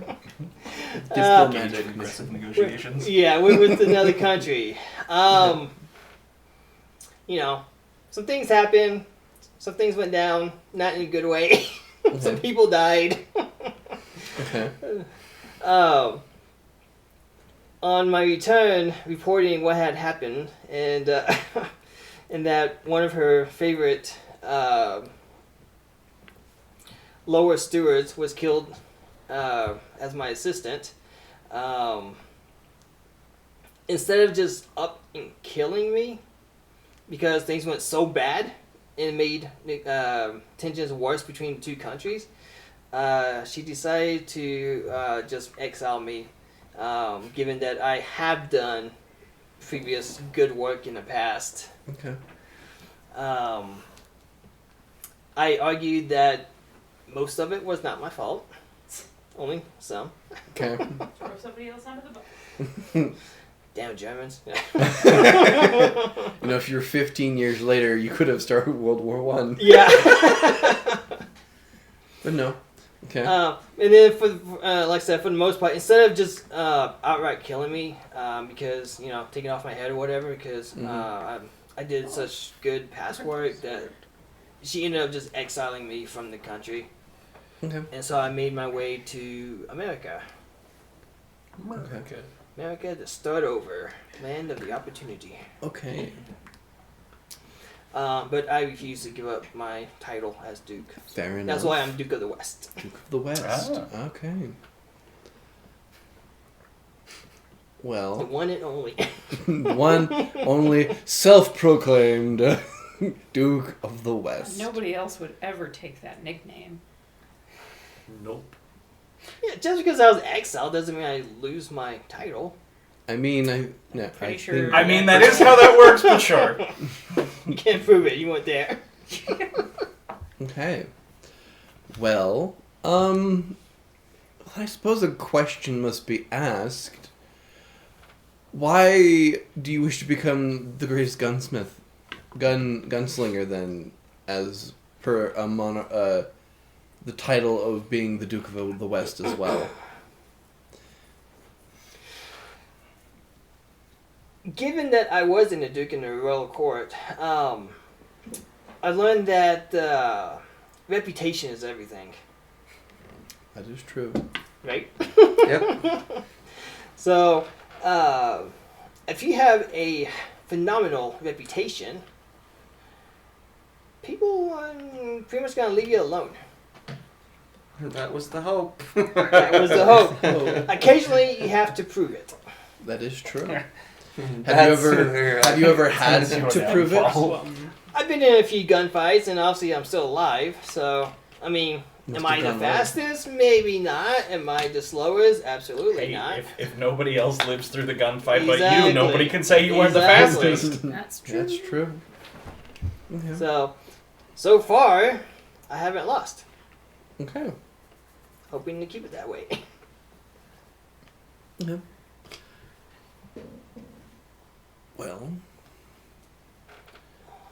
any particular reason why you wanted to go further west? I mean, you can get a lot of reputation out in the East Coast. Why did you want to go further west? They discourage you from shooting people in the east. That is true. And there are That fewer is people true. to tell the truth if you start circulating rumors about yourself. That is true. You don't have as many people saying that no, that's not true. So yes, coming from the UK, I would have arrived in America on the East Coast. And obviously, that's where the Americas start. So, bigger cities, stuff like that. Definitely more difficult to get in a gunfight in the East without consequences. So, plus, I believe the gold rush was starting out, and That is people true. were flocking to get rich quick. And if you got the reputation and the fame, you gotta have the money to go with it. Given that I had to leave everything behind, I was starting my life entirely over and needed some gold. And what better way to get easy gold than killing a few bandits, That is true. provided that you live. So, yeah, less rules and regulation about killing people. And That's what we all look for in a home. That's my Duke. Okay. so yeah, just it's to me it was also like more. It's more about the freedom to do what you want. I was just about to say it. The old American dream. Exactly, the American Killing dream. you people want. well, yeah.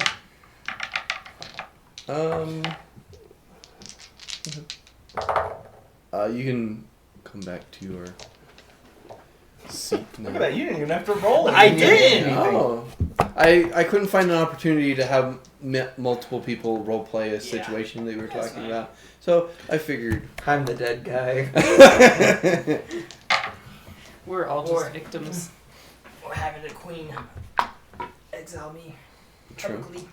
Off with his I was gonna say, if we had done that, Keith would have to play the queen. The Quinn. Yep. You wake up the next morning, go to your job, and continually Cute. go throughout the day. You hear more rumors of more people coming in for the Hofstadter Mining and Land Company, moving in a bunch of people. The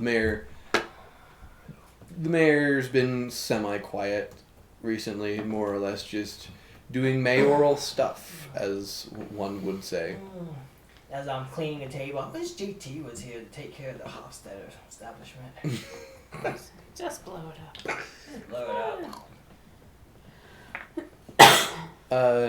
Around the end of the evening, there are a couple of stragglers left, but for the most part, you guys are getting ready to close shop. Alright, last call, everyone. Someone raises their hand, and You head We over. cut you off hours ago. Nice try.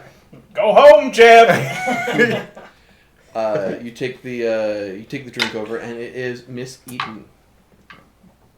Well, how do you do, Miss Eden? Nice to see you again. Nice to see you as well.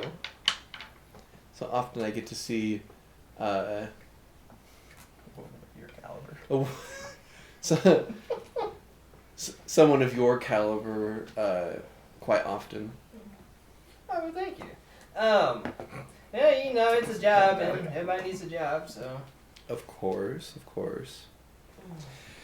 Decided not to go with the rest of them then? No, not this time.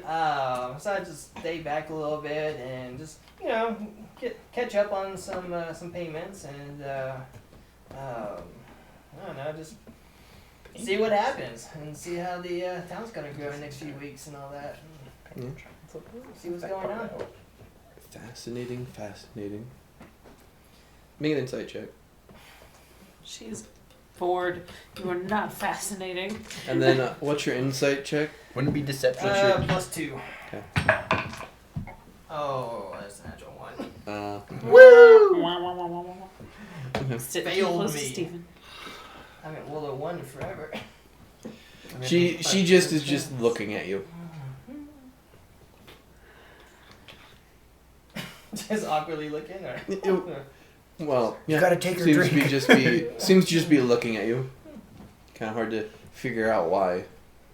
Because you're pretty. It's because you're pretty. Pretty math. So yeah, how long do you expect to be in town? Or are you gonna be here permanently? Well, we'll see how long the sustenance that I need lasts. I see.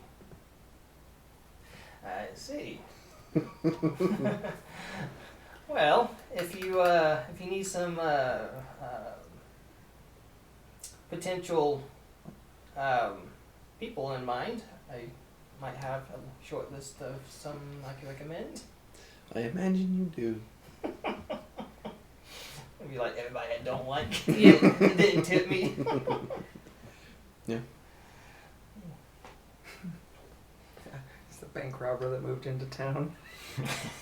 Yeah.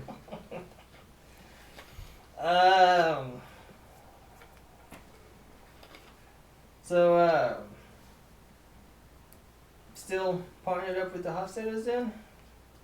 Oh, I go in there occasionally and check to see how they're doing.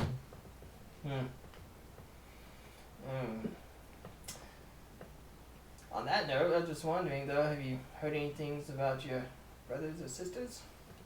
You're very forward. She's I'm slightly. really bad at making conversation. Yeah. She giggles and is just like, I've heard a few things, yes. I would love to be to hear about your family and you know what they've been up to. I'm sure you would. So can I get you anything else before we close? I think I'm good. Very well then. But you raised your hand. Well then, and on that note, I will say good night. Good night. She's still looking. Yep. Clean the table. Told you, Nate. Kill her. Occasionally glancing over. The next time you glance over, she's gone. Okay. That was not awkward at all. Smooth. He says to him. She's like, Smooth. That pride, man. False sense of confidence. Mm-hmm. Okay. A undetermined amount of time goes by, aka a time frame that will be set at a later date depending on certain things that may happen in the future. You are awakened with a sort of a rushed pushing of your body. You wake up to see Morgan Lachey sort of trying to get you awake. Get up, get up, get up. Get your stuff. We're going. Yes, sorry.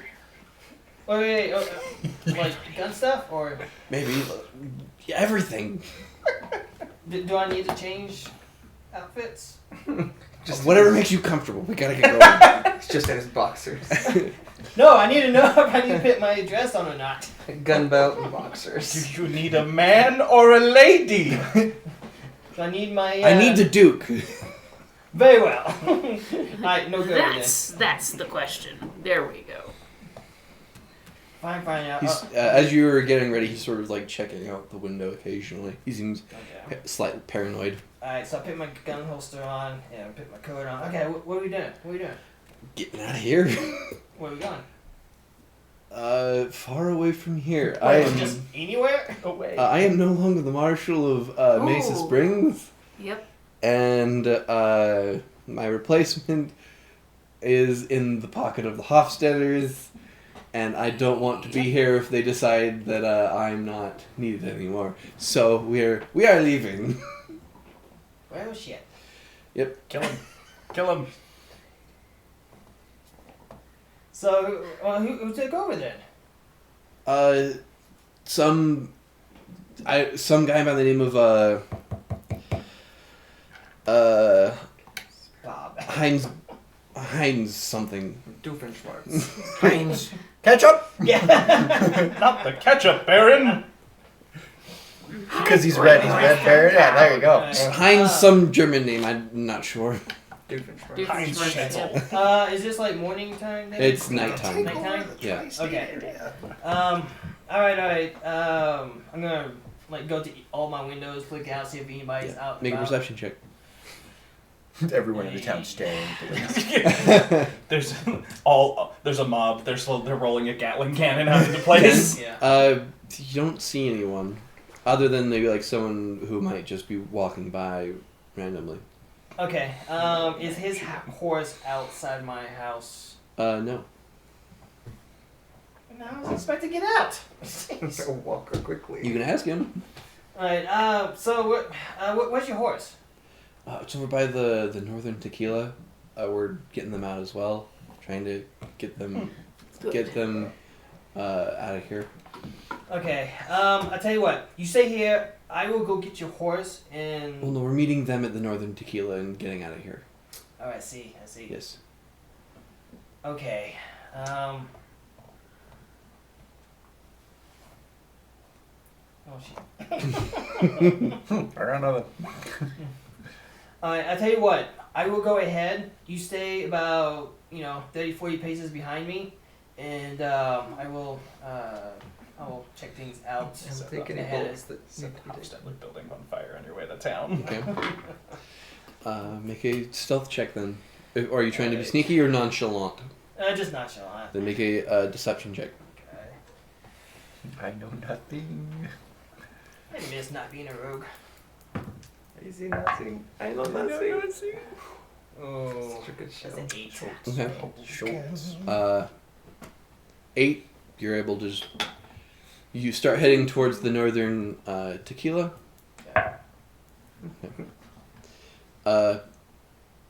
You can see that there are a lot of.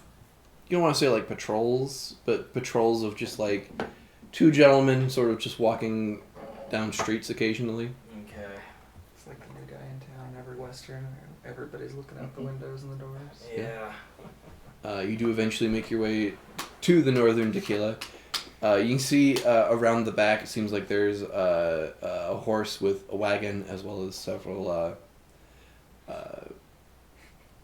as well as a pair of two horses as well. Okay. I will pit my horse with theirs. Yep. Um. You can see that the wagon's being loaded up with parts and whatever they can grab. Okay. What small? Did they tell me where they were going? I forget. Did you say? Yes. Yeah, They're you know going where to they're Okay. Timber Pine. Timber Pine. Okay. Okay. I will. I would be on the lookout as they're finishing up loading. Yeah, make a perception check. Can you repeat Start climbing up on your barricade. Oh, that's a good one. Perception goes to 18. 18. Very good. You do see several of the patrols going by. There is one patrol that sort of stops and looks across the street from where you guys are and sort of is curiously looking in that direction. Yeah, but if I shoot him, it's gonna be loud and more people will come. I don't know that that's how gunshots work, but okay. Everyone's like, oh, they're shooting. I'm going in the direction. A gunshot. I must see what is happening. There are a lot of people if out they're there the ones that would go patrolling, towards it. then maybe. Okay. I can just imagine the northern. How long would it take them to finish loading up? Maybe another 10 minutes. 10 minutes. That's a bad idea. Yeah. Just shoot them. Okay. I. Why'd you shoot him? It was That me. is funny. There's one of two ways I can go, and they're completely different.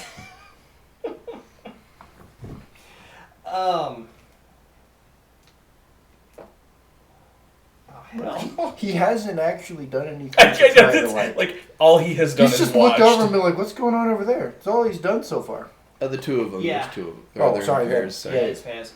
Okay. I am going to go around the corner, and I am going to strip everything off except my boots and my coat. Okay. And I'm gonna change into Anna Marie. To what? To Anna Marie, the female version. Okay. He's going to distract them. I am going to distract them. Okay. And I'm going to give out a loud whistle, and I'm going to open up my coat. Oh, goodness. gosh. Okay. Oh, great! Public indecency. It's okay, the sheriff is no longer the sheriff. Okay. But I distract them. Oh, yes, absolutely. yes, absolutely. And anyone else in the area. And well, it is nighttime, so. I was gonna say it's nighttime and it's I mean it's kind of late at night. So what are you trying to do? What's the game? What's the game plan here? Shock and awe. Yes, I am trying to distract them so they can finish up loading up and 10 head minutes. on You their think way. that's going to take... okay. 10 minutes worth. 10 minutes worth 10 of... minutes worth, you know. 3 minutes max. You're being generous. The two men sort of see you, look towards each other, and then start heading towards you. Yep. Uh-huh. Like you Yeah, do? I don't Like you do. think this is the kind of attention you want. Lovely lady. And then as they're walking closer, I am walking away so they keep following me. Okay. And like I said, it's going to be about 10 minutes worth. And then, They're just gonna keep following you. Okay. Jeez, okay, but I have to figure out what the roles associated with this would be. Make a persuasion roll. Should have just shot him. It would have been simpler. Yeah. well, then what if I missed? And then everybody's shooting. Don't miss. Yeah. Right? That's a good Yeah, one. Duke of the West. Persuasion is 2, that's a 19. 19. Okay, you are able to distract them, and they do start following you. What do you do after the 10 minutes Okay. of distracting? Try and slip away. So I, after 10 minutes, I'm just gonna take off running down a like a dark alley type thing. Okay. So just like very very little light. And then I am going to morph into my old man form. You're not going It'd be to like see. a Sure, beggar this on the way. street. All right, make a deception roll then. Against their trying to figure out what the heck's going on. Goes in striking him, and then comes out Herbert from Family Guy. Sweet nothing. 15. 15. Okay. So I just have to ask, because you made a point of changing clothes before, so are you not doing that now? No, I'm naked right now. Oh. Just a naked old man. Yeah, I was going to say, the option here is he's either a naked old man or he's an old man wearing the clothes they saw the lady in. One of the two. Yeah. Okay. So, no, I mean, oh. I just thought this. No. It's fine. The jacket's reversible. Actually, that's what I'm going to do. Okay. They come around the corner, don't even notice you, and then continue trying to find the naked lady. As one does. Yep. As one does. When they clear out of view, I will head back to my horse. Okay. Get changed back again and go in the direction they were going. Loading in the last box, they sort of place everything in, and Morgan Leger sort of looks like, "Where the hell have you been?" Yeah, Busy. There were a couple people that were looking at us, so I just got rid of them. Not get rid of them, but so they're not here watching. Okay. Only Nate has to make that clarification. Alright, let's get going. Yeah, let's go. Loading the Mr. and Mrs. Tahiti get into the wagon. I am planning at least put my pants on, so. I just get on the horse.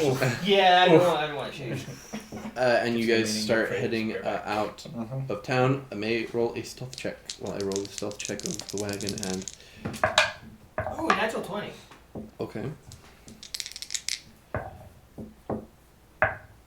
Okay. As... Oh, and the perception checks of the town. Okay, yeah, you guys are easily able to get out of town. For the next couple of days, you guys start heading northward. And then start heading northeast. So how did you not become the sheriff again? Not be the sheriff anymore? Well, What happened?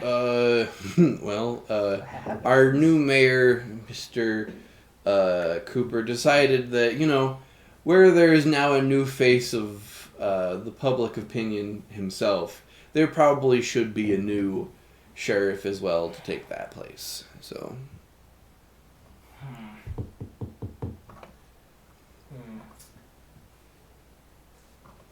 Okay, so one more to add to the list to get rid of.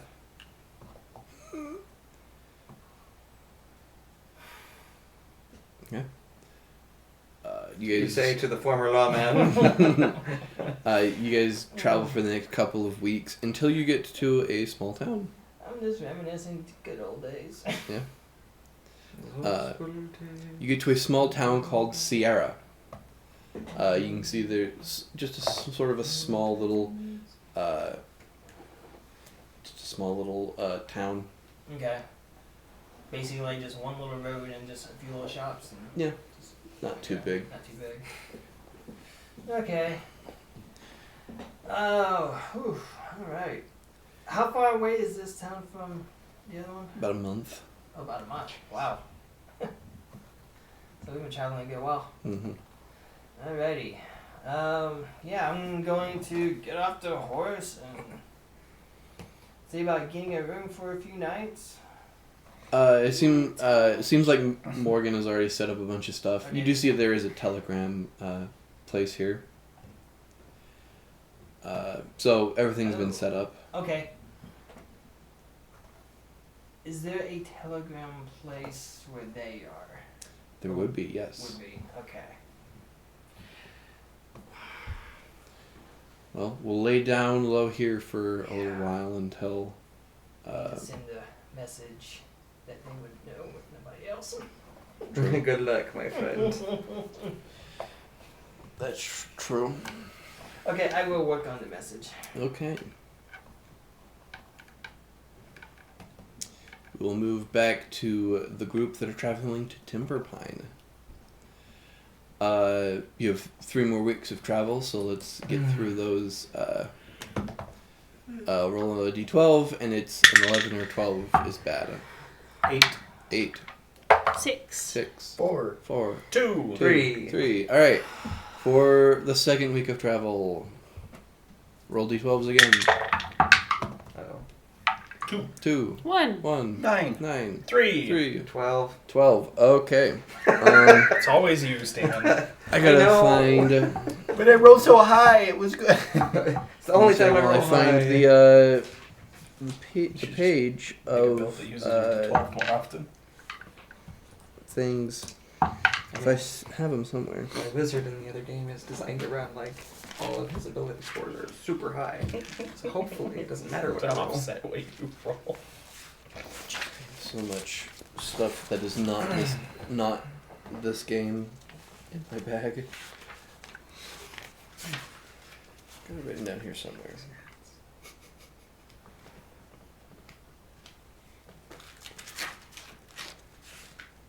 This is all World of Darkness stuff. Those candies we used to know. Where have they gone? Hey, Lance. If somebody was to hypothetically looking for an interesting Discord to hop into or something, I mean, what would you recommend for somebody? Boy, have I got the Discord for you. They should join our Happy Little Dungeon Discord where we give them all the information about the games we run. And Jaron, did you know we stream games on Sundays? Every Sunday? Almost every Sunday. Well, that's pretty cool. It is. Do you know what one of those games is? Oh, I'm sure you'll tell me. It's a Western game! Like this one? Like the one we're playing right now! It's crazy. I know. Do you know who runs the Western game? No. Brayden does. Don't know that guy. He's an amazing DM. Okay. I highly encourage you. You can watch the entire whole up to this point of this campaign, assuming that people have done their job right, available on YouTube. And you can catch it when we stream it once a month on Sundays. Wow. Wow, crazy. Maybe I'll have to do something like that at some point. You know? Just to kind of have a grand adventure. Absolutely. That's cool. All right. Grand adventure. Wonder what else streams on How do you spell it, Sundays. Jay? It used to be America's Funniest Home You Videos. know how to say it. Well, that was a long time ago. Yeah, well, I aged just a little bit. LA CAG? dash. Yeah, I'm pretty sure a lot of people involved with that are now dead. Probably. Let's shake. Hey, I gave you an Adderall. Are you good? No, yeah, I found it. Okay. Okay, you failed. So please roll a D100 for me. Jeez. That was a lovely exchange. 19. Or 15. 16. 16. Okay. You only All of those you numbers. do lose one comfort point, or you lose a comfort point, so you're now at no. 11. So any. You had a blister on your foot. So. We made you walk for like 20 minutes. You're like, I can't do Well, I it. was going to say, we're halfway through the trip. He's like, I'm going to change my new boots. Well, I'm going to break them in. I might as well. I'm walking. I'm the one driving the wagon. I probably just have saddle sores. Oh. Or not saddle sores, but seat sores. You can try to regain a comfort point, if you wish, with a medicine check of 12. Hey, isn't that like your whole thing? I mean, yeah. You make it. Yeah, 24. Yep, 24. Yep, you are able to get rid of the one comfort point. And for the last week, is going to be slightly more treacherous as you start getting into some woods. The large timber thing. So it is a 10 through 12. 12. 12. Keith, no. 9. 9. What? You- Flirted one, with it. 5. 5. Oh, you're not here. 11. Okay. I That's need the been a two of good you day. to roll a D100 for me. That's because you were both up on the seat. Yep. Should have been one. 13. 13. 63. 63. Okay. Oh. Keith, you only lose one comfort point. You lose 2 comfort points. Which is sprained ankle, snake bite, or diarrhea. Ooh. Oh, you came off the wagon. Bloody diarrhea, man. Oh, The horses were sick. You can try and do a medicine check, or have someone do a medicine check on you. I'm The gonna do DC a is- medicine check for you. But he might be contagious. Yeah, I mean, I have a +3 to medicine, so let me do The that. DC's 12, so I got a 22. you're fine. You're able to get rid of that comfort point. I don't think Would you like to try and get rid of one? Sure. Because it's 1 per week. You can try and get rid of. Yeah, it's gotta be a no. 5 plus 4, 9. 9. You still keep the -2 comfort points. Yeah. So until you take a long rest of a week, you still have the -2. Or once a week, you can try and do a medicine check to get rid of it. As you guys are in these large pine tree forest now. Following the trail, you continue for a couple of days until you see off into the distance a town. You see, sort of built up against the river, you do see a very large, water mill. I think that's where we're headed. You can see right by the water mill, there's a decently sized logging town. Makes sense. You are a little wary as you guys enter into the town and pass the water mill. You do see the Hofstetter Forestry and Land Company. I think I know where I need to take my diarrhea dump. Sounds like a good plan to me. You can see just log buildings that make up the majority of the town, seeing as this is a logging town. You can see there's sort of a large, as you enter into town, there's the water mill just to the left of you. Sort of in the front facing town, there's sort of like a general store. And then along the edges, there's a couple of buildings. And then on this side, as you enter into the town, there's sort of a couple of stores and shops and whatnot. And then further out, you see that there looks like hometowns that go down another path. Where do we want to go? Why not right into the problem? No, maybe not problem, but right into this town. Almost said city. Sure. You do arrive in the city. Make perception checks. Oh, that's not great. 9. 9, 22. 22, 18. 18, 10. 10. I rolled mine with disadvantage. 7. 7. Okay. Although. So the two of you kind of see that though it is a logging town and whatnot, it doesn't seem like the water mill is currently working. And as you kind of look around town, you can see that there's sort of like a small square building that seems to be kind of like the quote unquote saloon area or like a drinking area. It seems to be packed full of people right now. Is there plenty of water running through? There, Okay, it's it's yep, just not. the water's running and you see the wheel turning. Problem's not the water. I can't say that I'm sad that the mill is not working, considering that it's a Hofstetter mill. Yeah. So, so the tavern, the the saloon seems to be a little bit busy. Yep. What you think go on in there? Well, I imagine drinking, that tends to be a saloon. Well, yes, just seems busy. Can I cast locate object and see if there's a piano? You can. Cast locate object. There is a piano. Okay. It's not in the saloon. That's a It waste. seems to be It's a waste of further down that road with the houses. Okay. So, So like one of the fancier houses ish generally. well, you kind of can't see what's further down that road. I just from know where it's you're that at. direction. You know, it's just like down that road. Okay, you gonna go break into the fancy house to play their piano? No, it's just Maybe a connection. he's honoring a connection. It's not a B&E. No, it's nothing. Yeah, nothing like that. No. We might have to go somewhere later. It's totally a B&E. No, it's a feeling I have. Hey, if they leave the door unlocked, it's just trespassing. That's true. You don't. Huh.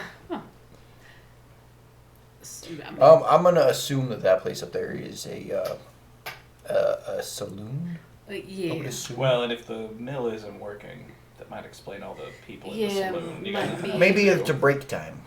Yeah, it might Sure. also be unless there's like a proper meeting house here, they might use the saloon to be discussing their issues. So they might be having a conversation about that closed mill. We can check it out and see, I suppose. Sound like we need to get lay of land. Best place to do. Sure. Go where people drink. Tends to be a good way to find stuff out. People get mighty loose-lipped when they're a little bit When they wet thicker. their whistle. So, with a shrug, I'm just gonna start mosey in that direction. Good Alright, idea. start moseying off into that direction. Like most of the structures here, it's not like what you've seen before. It's like log cabins. So, you get up to it and it's like standing room only, and everyone's packed in here. The smell of cheap beer and sweat heavily permeates the room. Well, this just smells right fine. You see in here, it mostly seems to be workers. Smells like I should not be out. You are correct, sir. So, I guess I'm gonna kind of listen into the conversations happening Yeah. first before Okay. actually talking to anybody. listening in, most of the conversations mostly are like just talking like most people talk in the normal day, just talking about stuff. Occasionally, you'll hear the word strike happen occasionally. Well, that blew it. I like town. Now, it's been a while, and Lance didn't take very good notes from Yeah. last time. What brought us up this direction? We're looking for a seedling of the world tree. Mm-hmm. Okay. And but also there is a the marshal or like sheriff in this town is a good friend of Morgan Lachey's. He also would have a couple of jobs for you guys to do where you could earn some money as well. So we did not hear any news about one of the angels being up here. I mean, there was one sort of this direction. You know that there's a pair like to the north of Mesa Springs. Right. You're not sure where, Okay. but just rumors that they're north. I don't know if you heard, but it's standing room only in the saloon, and we've heard the word strike thrown around. Oh, good. So this will be related to the first place we were headed. So, So we don't want to be involved in that. But we do have to get Unless to the we bottom do. of I mean, I That's do, true. but I don't know that we want to be that high profile right now. That's a fair point. So just sort of listening in on the sort of general consensus, does it seem like most of the workers are in favor of this walkout that is obviously going on? it seems to be. Okay. Everyone seems to be enjoying themselves currently. Okay. Unless you like talk to someone, I don't think you're can- going to be able to. Can I get a sense for what their grievances are? What what are they talking about? Seems like they're being overworked. Oh, okay. Well, we can fix that. I mean, they're already fixing it, but we can fix it a little more permanently.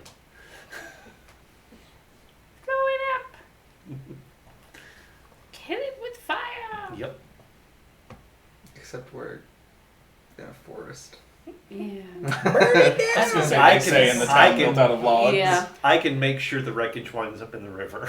Didn't say that we should. Just, it is an option. It's not a good option, but Well, it is I an feel like option. that's we have the lay of the land. We should probably find the sheriff. I agree. Let's go see what we can do. Gonna look around for the sheriff's building. Looking around doesn't seem to be right where you guys are at, so you do follow that road where some of the houses are, and eventually it gets to like another like rounded like dirt clearing. You do see a 2-storied log house that does have the word "inn" written on it. You do see sort of a couple of warehouses, and you do see a sheriff's building. The sheriff's building is the only town that has some rocks used as sort of foundations. So. To the sheriff's. Yep. You guys park in front of the sheriff's office. I'll stay out with the horses. I think I will as well. Yeah. Go in. I'll go in with you guys. The three of you go in. It seems to be sort of just as you enter. It seems to be like a small room that has like maybe like one cell off to the side and a door that leads off to the side. After like a moment or two, you see someone enter in from the side, gun drawn. You see a man sort of wearing nothing but boots, pants, and like a loose white shirt that he's sort of got like a bandage pressed against the side of his up to his shoulder that seems to be bleeding. Mm-hmm. The gun in his hand, sort of pointing to the rest of the three of you. So you can see he's sort of shaking and is like has like a slight pale complexion. Running off straight adrenaline. What do you want? Oh, we're looking for the sheriff. What do you need to look for the sheriff for? A friend of his sent us up here. What friend? Morgan Lachey? He sort of sighs and puts the gun back in the side holster and sort of checks the wound back up before pressing it on. Yes. You need help, sir. I help. I'm fine. The three of you see he's not bleeding red. He's bleeding purple. Is he a beat man? It's the beats! Kill him! Like a reddish, like a purple that's on the reddish side. Not making it sound less like a beat No, person. still sounds like a beat man. I've seen many people who are okay, and none of them looked like you. I second that particular statement. Well, thanks for the concern. He sort of sits down in a chair. Can I make a medicine check real Make a quick? medicine check real quick. I'm gonna kind of help, I guess. Yeah. You can give So- advantage Okay. if you're helping. Yeah.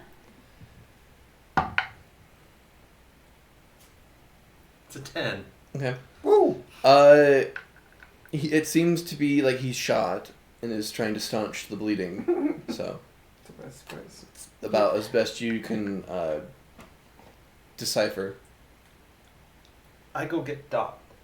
And I'm going to walk. There's not a doc in the town. Hang on. So it's not blood that's coming out, basically. No. Other than it being a dark color, there's nothing else about it. Not that you can tell if he's like holding it up. Unless you try to examine him, I don't think you're going to be able to figure out what it is. What are you using Yeah, let's start with the easy one. What happened? I got shot. By... A feller. Well, normal bullets don't do that.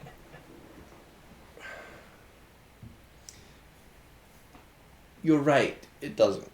He sort of takes that off to the side and sort of shifts a little bit, and you can see he like holds his hand out, and you watch his just flopping out from his shirt. You see a bullet. Sort of moves his shoulder a little bit and sets the bullet in like a coffee cup off to the side. Now that is a handy party trick. Yeah. Morgan sent you guys. Not anymore. How okay are you gonna be? He sort of pulls back his shirt, and you can see closing up is sort of a small little abrasion before it turns into smooth skin. Alright. Yeah, Morgan sent us up for a... Lance is drawing a blank again. We were here for a seed. Yeah, seed of the He's world supposed tree. to know where to find that? I guess. Yeah, we were told anyway.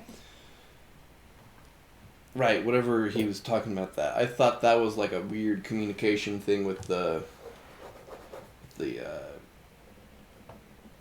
our Morse code guy, but I guess that was right. I'll be damned. So you don't know what that is and what he's talking about? No, but I do know someone who might be able to help. Sorry, Who are my you apologies. I'm Oliver Poulter, the current Marshal Sheriff of Timber Pine Territory. Let's get it out of the way. I am technically human, but because of some religious things in my past, I have some weird genetic conditions that make me a little different. Let's leave it at that. I had less questions before you gave me more information. What genetics? Cult of beat. Cult of beat. Gotta taste the blood. What is word genetics? Like what your mom and dad passed down to you physically. Like you look probably like your mom and your dad. A combination. So that kind of not thing. like inheritance. No, like what they give to you by birth in your person. Ah. Yeah. Right. Anyway. Guys, we have to kill him. He's definitely part beat. 100%. Anyway. I was told you might be able to help me with some issue as I've been having. Unless, of course, you want to just go with whatever this tree thing is. Tell us about your problems. We'll see if we can help. Well, where to begin? Jeez. How about why somebody shot you? Because I'm the sheriff, I was trying to stop them from doing bad. They shot at me. I shot back at them, and I'm still standing. Are they? No. Okay. Bullets usually tend to kill people. Only if you hit them. I'll give you that one. Hey, wait. I have several issues I've been dealing with lately. To the north of here, a couple of days, there's a small settlement called Fool's Gold. The reason it's called Fool's Gold is because someone found some gold in the river north of here, and people decided, oh, lovely gold rush should happen. And people have been gold rushing to the north of here. Now, where there are people who are looking for gold, are people trying to steal that gold. There are several bandits and other gangs out here trying to steal the gold people have collected. Am I to assume by the fact that you call it fool's gold that they have yet to produce much gold? They found gold, but any gold that comes out of there is foolish because anyone trying to get it out usually gets ambushed and killed. Gotcha. So there's gold in these here trees, but hard to get it out of the forest if you can't get out of the forest alive. I think only a few people have ever got out with what they've found. So most of the people living in Fool's Gold are either sitting in their homes trying to figure out how to get out with their gold, or just amassing more gold. It's interesting. Very bad. That is fascinating. And I have several gangs laid out in the forest who are constantly attacking Fool's Gold, the town, as well as people trying to get out. And I've seen several individuals floating down the river dead because they've been attacked and just let their bodies go down the river. What are the gangs doing with the gold? Hoarding them, I assume, and waiting for them. It's sort of a power play because the gangs attack people, and if they try to take it out, another gang can try and take it out. How long ago did they find gold there?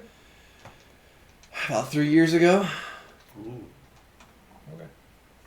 There is something very draconic going on JT's face right now at the mention of the word hoarding. I could have a hoard. Ooh. I was gonna say, no, bad, Jake, bad. There are several gangs out here, including... What gang, Jer? Name a gang. A gang? Yep. The Billy Bob Joe franchise. Billy Bob Joe.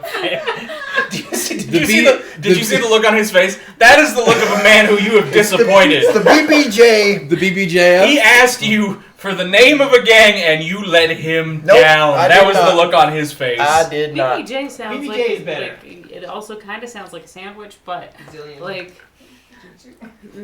yeah, it No, sounds like a BBJ. halfway in between like a sweet sandwich Billy and Bob Joe's franchise. a Sounds- form of jujitsu, but you know.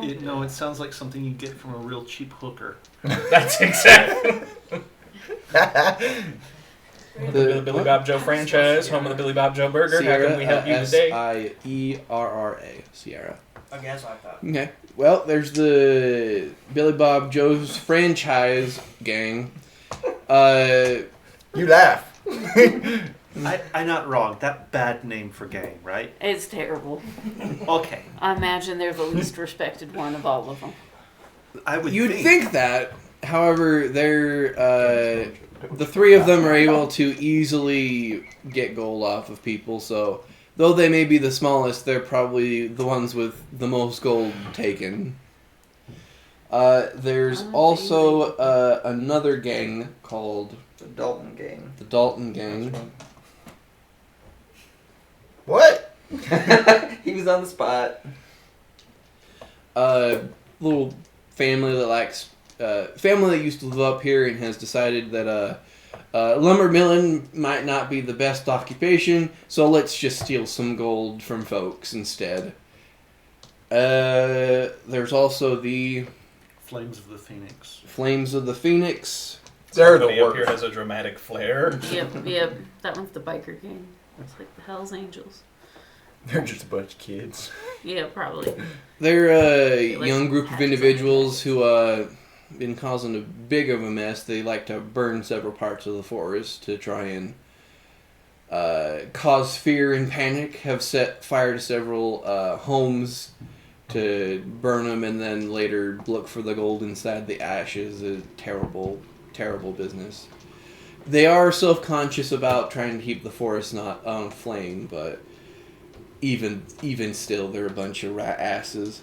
And then there's one bigger gang, not as organized, but sort of decently sized. Their name is The Esranti. the Estranti. The ethnic Friends. gang. The Billy Bob Joe franchise. How do you spell that? Billy Bob Joe's franchise. How do you spell that, Danny? ESRANTI. The Billy Bob Joe South franchise. Hey, the franchise has got the north, the south, east, and west. They used to be part of a town further north, but had a little bit of a sickness run through it, and a lot of them died. The survivors have just been living out in the forests, and they've also decided that stealing gold from people is also a fine bit of doing. How long have people been deciding stealing gold is the best way to go? Right after people started finding Okay. gold.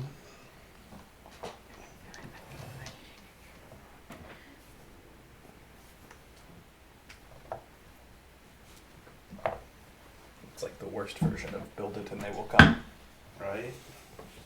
Mine it and they will steal it from you.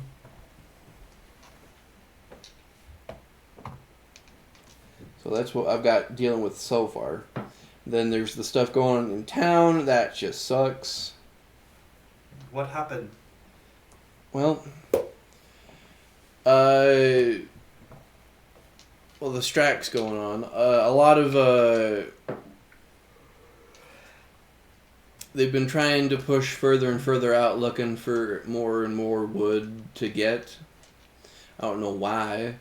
They're going to places that I don't even think... It's much more harder to go find specific logs they're looking for than anything. Working a lot of people overtime, and not willing to pay people past a certain amount, and so now they've just stricken the whole thing until there can be a resolve. And these are all the workers for the Hofstetler Forestry and... Yep, the Hofstadter Forestry and Land is the biggest. It's basically what keeps the town alive. It's gonna hurt quite a bit if it keeps up, but I don't. I've been told by the manager, a gentleman by the name of William, that if he's just waiting back from word from the higher ups of the Hofstadter company to see if they're willing to agree to the terms, and apparently has not heard back.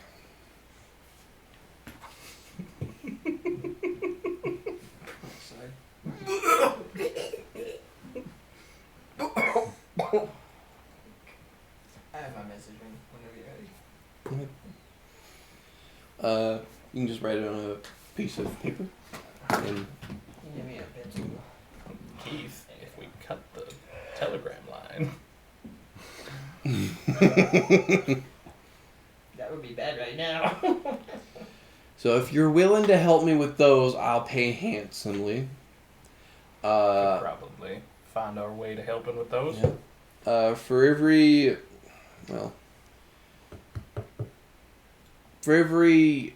one of the gangs you help take care of, I'll give you $500 for each gang you take care of.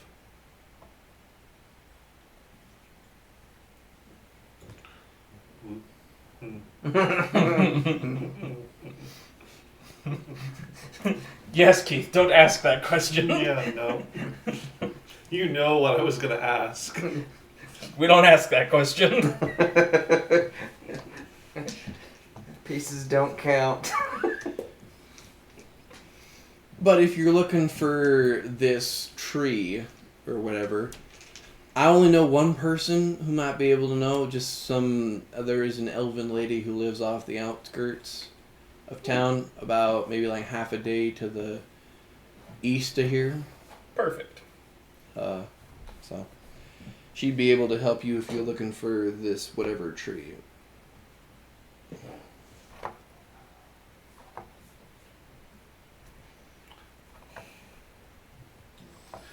Why they go look for trees? Why not plant trees? They know tree grow, right?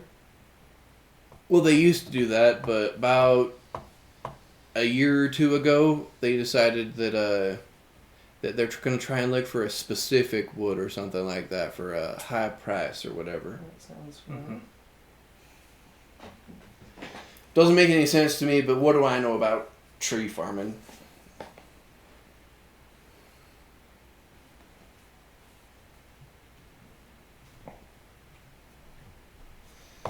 So Well. if any of you are willing to do that, I will write up paperwork to give so you guys can have official things saying that I'm willing to give you $500 for each one. You're deputized. I mean, And I'd willing to give you clearance to go right ahead and scorched earth, but not burn the forest. Oh. Sorry, I caught what the professor had for just a second. Why are we scorching the earth? Gangs. Oh, Fancy gangs. gangs. Okay. I think that we will probably come into contact with those gangs in the course of our search. So, yeah, one way or the other, I'm sure we're going to take care of them. May as well. At least some of them. All right. Your problems here in town, I'm not sure we can do much about, but I think I would rather have the gold issues taken care of, and I'm hoping that the strike will sort itself out, or they'll sort it out. And I'll just clean up the mess. So, where in town would you recommend people stay while we're here? inn right across the way, quite a nice place. The gentleman there who runs the place paid quite a lot of money to import a lot of good furniture, and stuff like that. So it's probably the most decent place to get a room and a hot meal. Good to know. You got a gunsmith in town? The general store, back down the way you came in, the big thing. There's a general store guy. I think the owner knows how to at least take care of guns. I'm not sure. We don't have a gunsmith in town per se. So like basic repairs and whatnot, he might be. Yeah, we do have a blacksmith, but like he's probably not versed in guns. He mostly deals with shoeing horses and nails and such. Well, these folks will probably go get settled in over in the inn then. Well, let me know what you guys decide to do, and welcome to Timber Pine, the beautiful place that it is. So he sort of gets back up and goes back into the other room. You come back out and Prof is like laying out in one of the horses. Oh, you look like you're doing well. You look like that. You said there wasn't a doctor here, right? Nope. It'll be fine. It's a stomach bug. Just don't breathe on me too much. Why you have bugs in stomach? Because he ate them. Why do you eat bugs? It's Winterwolf is being facetious. Only a little bit. Where are we That's going? fair. We go to the inn. We go to inn, then go get bandits. What? Maybe. We'll We'll talk discuss about that. Alright. Get back up on the cart. Turn us around. Walk us back over to the inn. You guys go back over there, and it's a 2-story building, like the only one in town. You park the wagon and entering in. He's right. There is a lot of good furniture. It's not a lot. Like, you know, that you see, like, as soon as you enter, you see like a nice rug in the middle of the thing. You see like a nice dresser and like some nice chairs. You see there's a counter, and behind that counter is sort of a man sort of going over a ledger, sort of an older man, maybe in his late 50s, early 60s, sort of like peppered hair on the side. Sort of looks up, wearing sort of a nice shirt with a vest. Welcome to the inn. Can I help you all? Just looking for a place to stay a bit. Of course, the inn is very well accommodating for that. We need stables for 2 horses. Well, you can take them around to the side. We do have a trough and whatnot. He doesn't wait for him to finish. He just walks back outside. Okay. I don't know how many rooms y'all want. I mean, I'm not super particular. See, you got any doubles? We do have a couple. We have a couple of doubles. Yes. Might want one double, and then Prof might need his own room if he's sick. Yeah, that's a good idea. We can have a shared room and then let Prof kind of have himself a space. We should just knock on the door a lot, make sure he's still alive in there. Probably. So, just dies.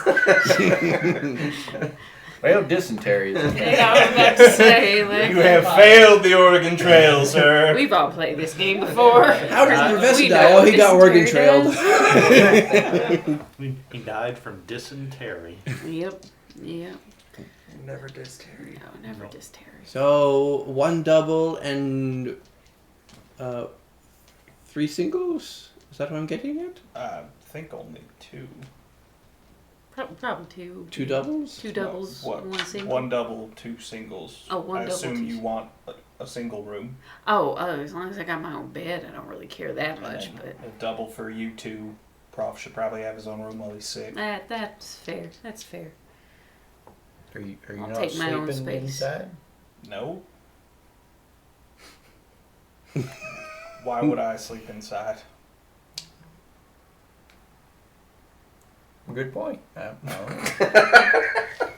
not All right, thinking it's as much. well, it's 50 cents for a room. 25 extra cents will give you food in the morning and night.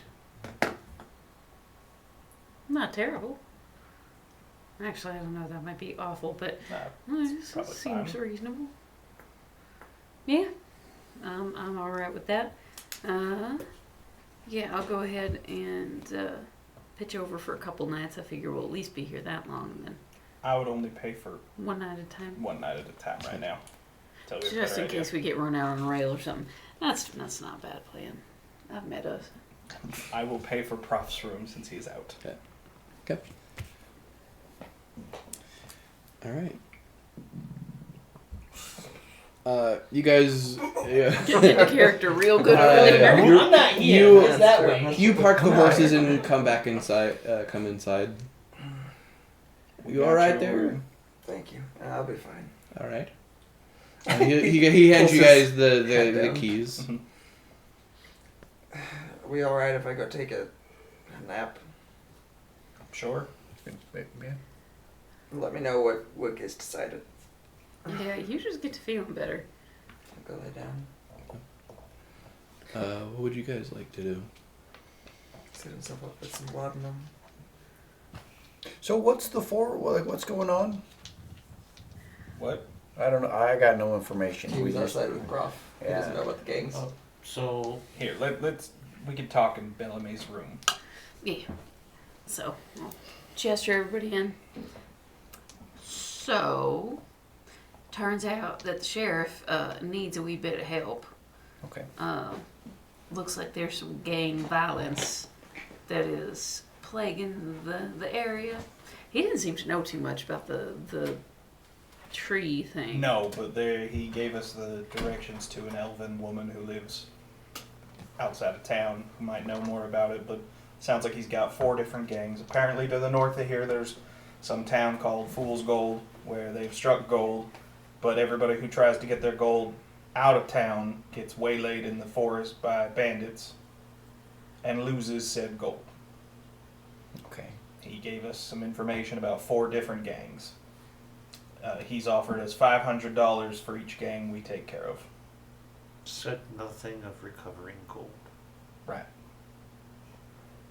Wouldn't that be nice? Get $500 per gang and their gold. That would be the plan. It's That not would be bad. my plan. So that's kind of what we're looking at. But isn't the seed thing the priority? Yes. Yes. So do we want to try and shoot for that first? I think we should probably go find out what we're looking at. We don't even know yet Yeah. where Talk we're to the looking. lady. But we may need a bunch of. I'm not there. We may need a bunch of money for travel. That does So- bring up one other little issue. Currently, the workers for the Hofstetler mill, they've been having out ranging around looking for a particular type of wood, are on strike. Now, it would be very beneficial, I think, for us if, as long as we're here, they remained on strike.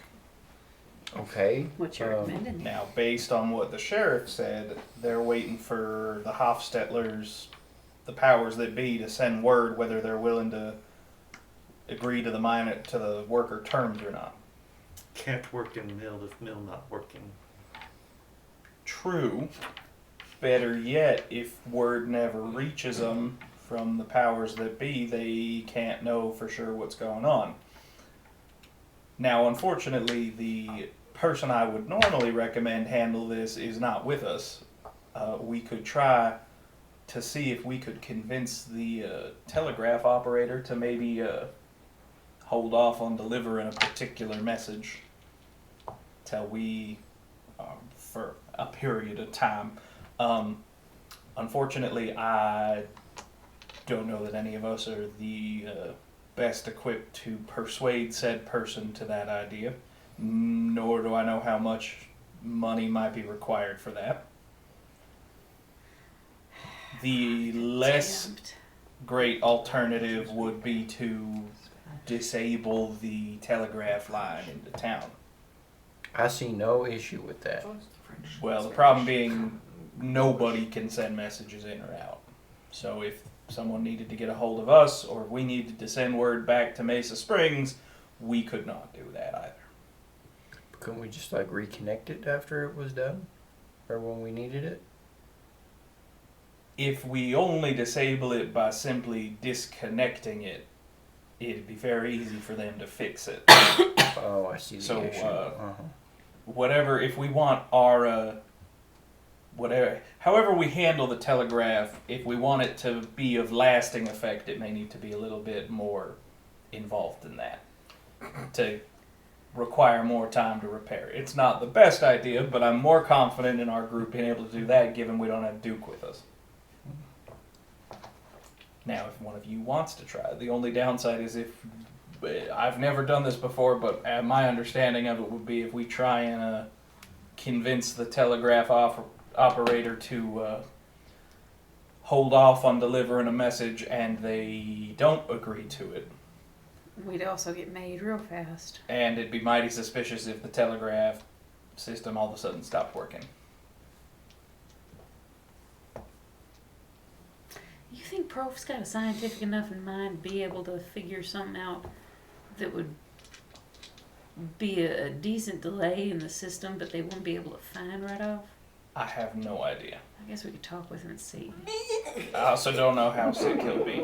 That We could just not worry about it and let it be, out. but the fact that the Hofstettlers are looking for they're apparently spending enough time and effort searching for a special kind of wood instead of just the wood around them, leads me to believe that we may be pursuing similar ends. I think that might be true. So is this sort of the end of the telegraph line out here, or does it go both directions? This seems to be like the end of the line. Okay. You don't think that there is anything further north this way? This might be the furthest north telegraphed civilization in America. How far out we want go? Boom. Farther out it is, the longer it'll take them to fix it, but also the longer it takes us to get out there to sabotage it. And again, that's assuming we even want to go that route, because if we sabotage it in that way, nobody can get word in or out. It could wind up coming back to bite us. Why is it so bad that the mill starts back up again? Well, so if the mill starts back up again, if the Hofstettlers are able to come to an agreement with the workers, they will end the strike, presumably, and they'll be back out looking for whatever particular kind of wood the Hofstettlers are looking for. Which might tie in with our particular Which goals. I have a sneaking suspicion may put us and them in each other's way, just given what we know about the Hofstettlers. Now, that is an assumption. It may not be true. I think that as long as we're in town, it would be to our benefit to keep the strike going as long as possible. Because it ensures that the Hofstettlers have less hands to work with out here. Now, the other part of that is that the longer the strike goes on, the better chance there is that somebody tries to take matters into their own hands in town, causes trouble here. I Or could. that the hostage. I'm out there. Now, either way, we should probably find out what exactly we're looking for and how long we think it'll take for us to find the seedling, because then we'll have an idea how long we think we'll be here. But just something to keep in mind. And again, if one of you feels like you want to give it a go to try and, the best way would be to convince the telegraph operator to not deliver the message. I can be pretty persuasive, but it is a risk. And I don't know, I have never engaged in such activities before, so I don't know how easy it is, how it usually goes, nor do I know how much money is usually involved. Lots of variables there. If I have a real good day, there might not even need to be money involved. But it might not be a good day. The human element adds some finicky particular variables in how things like that go. But I also I wouldn't know how to judge if the person would be amenable to such an arrangement or not. What was the landscape like, sort of on the road coming up this way? Was it like hilly, mountainous? So for the first 2 weeks. It was very flat Kansas sort of thing. About a week after that, it sort of got a little like rocky and sort of that stuff. Here, it's very much like Rocky Mountains, sort of like kind of tall rocky areas, just kind of around with pine trees growing out of them. Not like mountains or anything like that, but like rock formations that sort of like come up. Sort of, yeah, okay. Yeah. Areas where, what I'm looking for specifically is this, can I think of a spot where it would be easy to trigger a rock slide and make it Take look out the natural? yeah. To take out the telegraph. Probably. It's right, but that's another one. You probably find something like that. What time of day did we get into town? Let's say just before noon. But by the time you've talked to the sheriff and have got your Yeah. in rooms, it's about noonish. Now, we don't have to make a decision today. Only other thing I can think of is, I believe, unless Lance has his information wrong in his notes, we have gone through all the rations we paid for. So if we're going to set out for long term anywhere, we either need to go slow enough that I can forage, or we need to pay for more rations. And I don't know if and when Prof will be feeling better. If? You think he's gonna go downhill from here? I don't know. Or? Yes, it is the West. I mean, I don't think that'll happen, but Die. Just open the door, Prof, breakfast. Falls, fails, you gotta he would go not be buy the first something person to check. get sick and just die. No. Or if I can get over it at the sheriff. Just borrow some of that. Quick question: does anybody speak Irish or German? No. I kind of forgot we were dealing with different languages, so I've got quarry and thieves can't. I speak And something good else. old American. I speak Spanish and Shoshone and... I think I speak Spanish too. I think that was my +1 there. So I guess my message would be in common. So. I speak Spanish, Mandarin. French, and English. I think I may be the only one here that speaks Mandarin. Oh, I might speak French too. How important do you think it Yeah, that would make is? sense. How important do you think not having telegraph be? Well, if it becomes a really big deal that we don't have it, then something done hit the fan. Well, but it also could be a problem if something happens elsewhere and we need to That's know true. about it. That's true. It's, There are some. and there could be problems if something happens not involving us but just in the town and they need to send word for somebody or get it. It makes everybody's life harder. That's why the nicest way would be just the telegraph operator doesn't send that one message. It's some gobbledygook. Now, I don't know, maybe Prof knows some way to stop just that message from coming across the line or something. I don't know. Hear me out. It's kind of harebrained idea, right? But part of the thing that I am skilled with is exaggerating things in such a way that it works to my benefit. So, in the case of this, if I were to go in there and can convince them that I have had some kind of a revelation, wherein there was something bad coming some way or another. I have to get my story straight, of course, but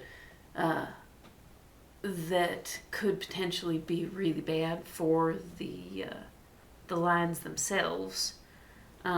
Not actually ask for money or change hands money other direction, rather. But if I were to be able to convince them that something terrible would happen if they didn't shut down because of some kind of a natural disaster, then if it had to happen anyway because they thought I was a crack fool. How telegraph work? you send messages to other parts of it. I don't know. Prof would probably be best at explaining this, but this is an electrical line that runs through, and it gives you little Sparky? Sparky, sure, and it gives you little dots and dashes. Yeah, they send like a signal across the wire, and then other people hear it and are able to tell what it means. Yeah, they know the code, so they translate it out. Can everybody hear that? You see wire break with Sparky make that? woods go flamey. I think anybody who ties into the line can hear it. Now I don't know what the noises mean, but anybody who can access, I think it. I don't know if it takes special equipment to understand it.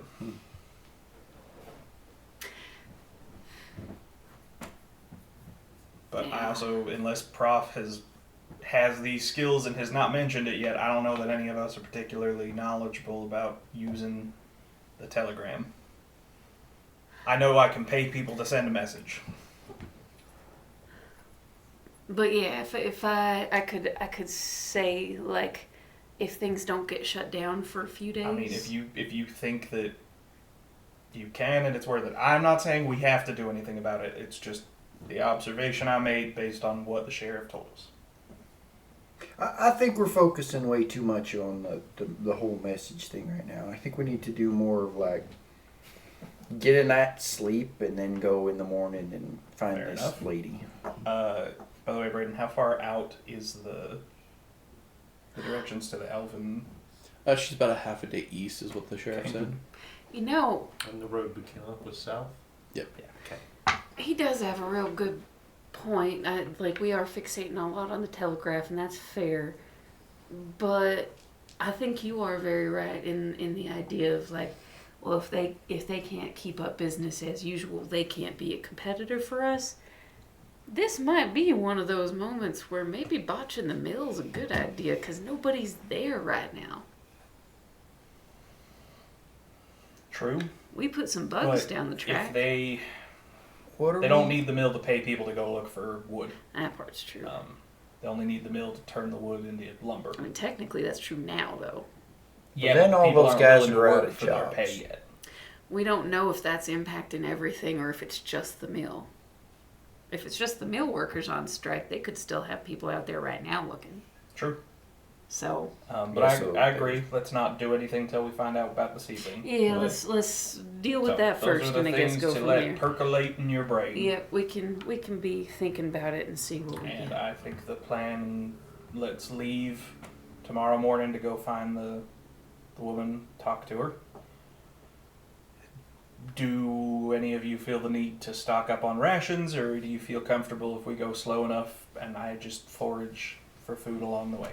I'll get a little bit of ration, but nothing crazy. We'll mainly use that and just use those in a pinch. I mean, I like that jerky stuff, but Do that for visit Elf Lady? Right, and then see where. Yeah.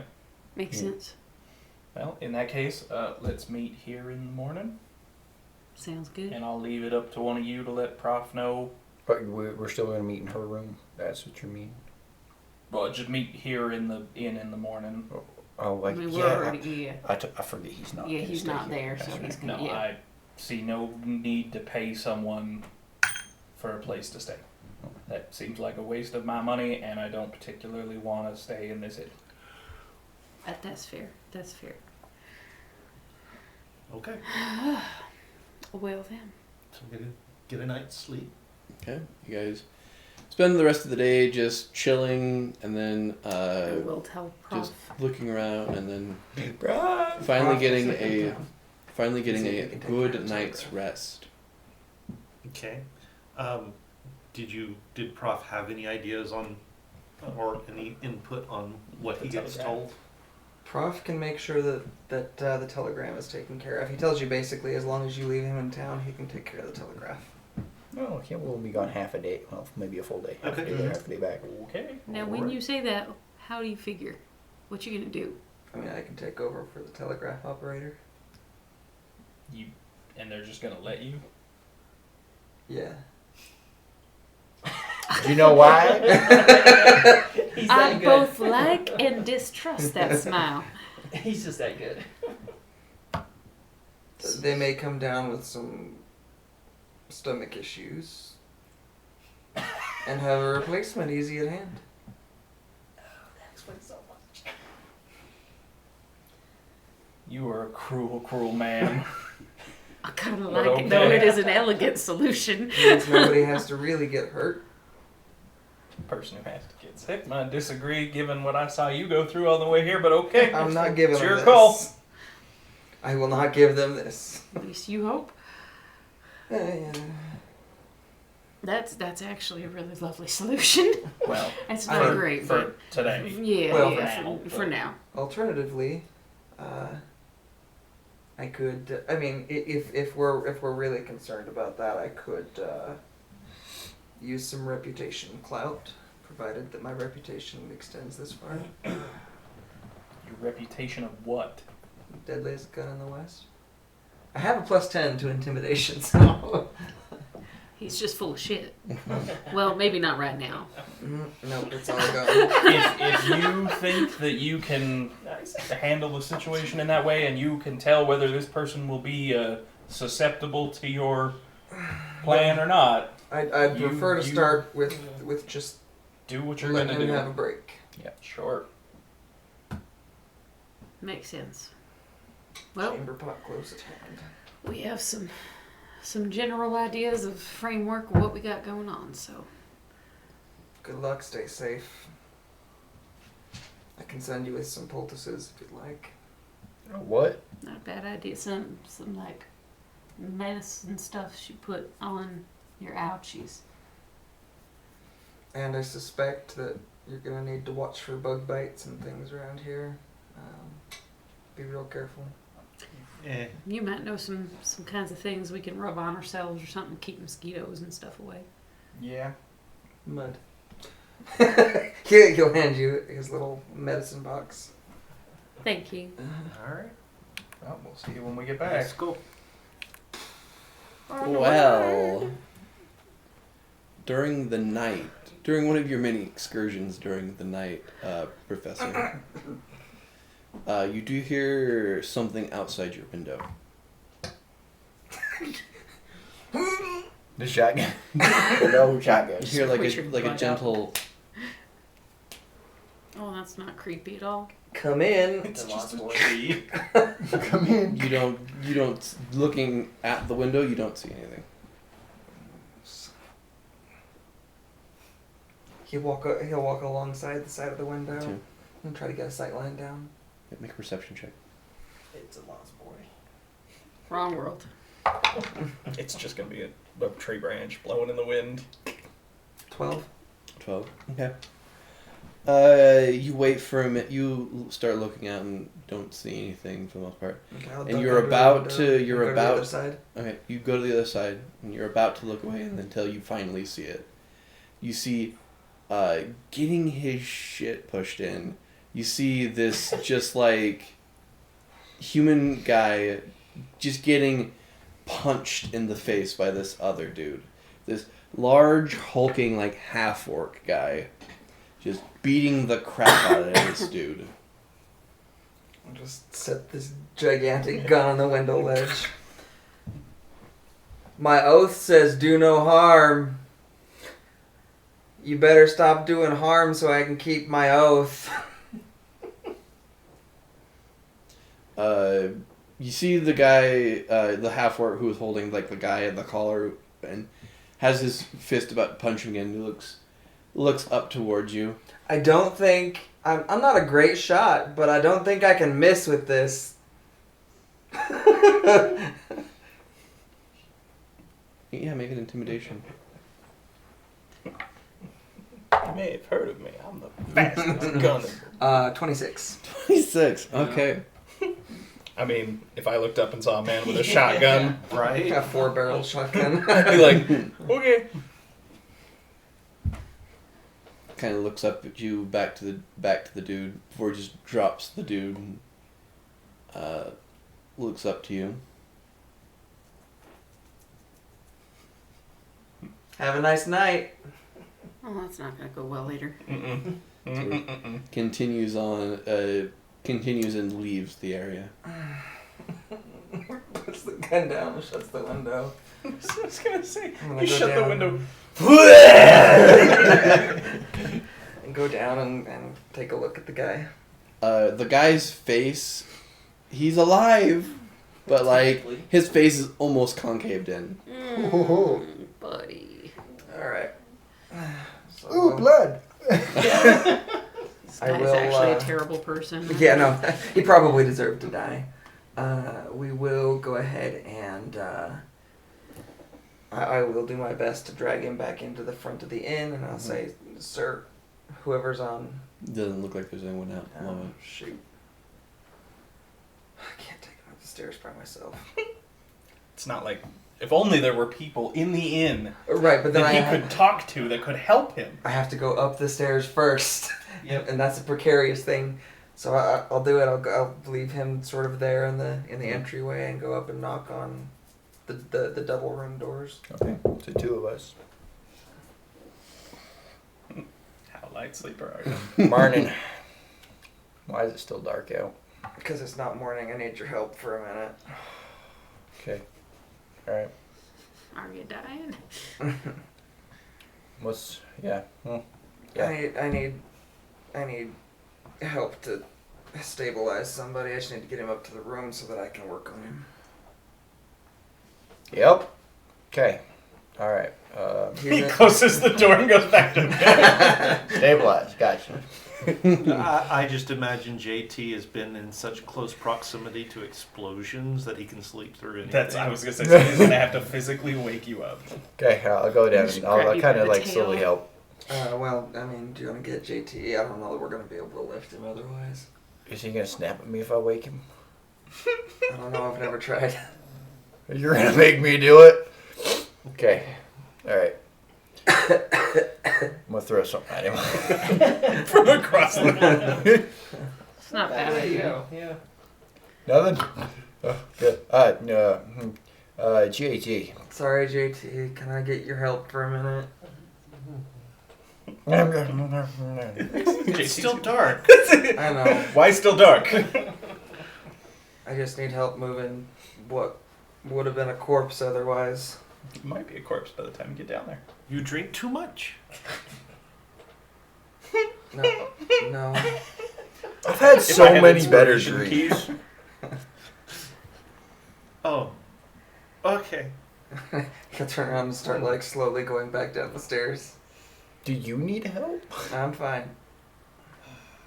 And JT's gonna pass you on the stairs. He's over there. I'll just turn back around if you guys pass him. Just turn back around and start heading back up. Wait, where do you want him? My room. Which is a terrible idea. Oh man, this poor guy. What's your strength? Oh no, yeah, horrible question. 10. Oh. So I have a +0. Well, I at least have a +2. I've got a 14. So Too bad you have a dude. It takes you guys a hot minute, but you do get him up the stairs in Prof's room. Thank you. Y'all can go back to bed. I'm staying here. Now, now, what time of night is it at this point? nighttime, Keith. Nighttime. Oh, dark. But you're like after midnight, you would assume. Okay. Okay. And I'm gonna go back to bed. now between you and me, you're not gonna eat this poor fella, are you? Excuse me, no. That is like the perkiest you've seen Prof in a couple of days. No. Oh, good. No. It's not. He's just going to take a little taste. There's a little nibble. There's a little. He doesn't need all his toes. And we'll start doing We'll some work. see you in the morning. Good night. I'll go back to bed. By the time you get back in, You're already I'm already snoring. JT is already snoring. I was gonna say, I imagine that JT, he didn't even like go around to the side of the bed. He just like hit the bed and just. Yep. Alright, how does that work? So, be working medicine and then...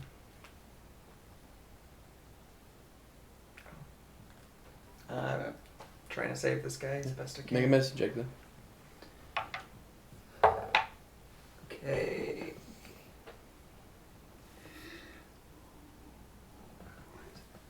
So 24. Easy enough. You're able to stabilize him and make sure that he's not going to have too much permanent damage. Okay, and then I will also. I'll take the bed sheet off the bed. And not enough that we're gonna cut off circulation, but he's gonna give him a light tie around the wrist and the feet, just in case he wakes up in the middle of the night. And then Prof is gonna probably slump down, like sitting down, leaning on the bed and fall asleep. Okay. You wake up in the morning and your prisoner seems to be still out currently. At that, he'll go ahead and untie the sheets and put him back on the bed. Okay. And he'll just wait until. Are you guys? Were you leaving first thing in the morning, or were you guys waiting? Well, we gotta gather everybody up first, but Okay, then he'll wait for everybody else to show up before he. I might have some breakfast while everybody wait Yep, for you everybody. have some breakfast. Yeah, I was gonna say by the time they wake up, Winter Wolf will be there in the inn with breakfast. Breakfast is quite nice. The innkeeper, the kind of older gentleman, sort of has cooked it himself and brings out to you slabs of bacon and eggs. So. Simple. Mm-hmm. Not too long after you wake up, the gentleman sort of wakes up like, oh, what happened? Don't sit up. You're gonna have a headache. I don't know what was going on, but you were in the back alley last night getting your face beat in.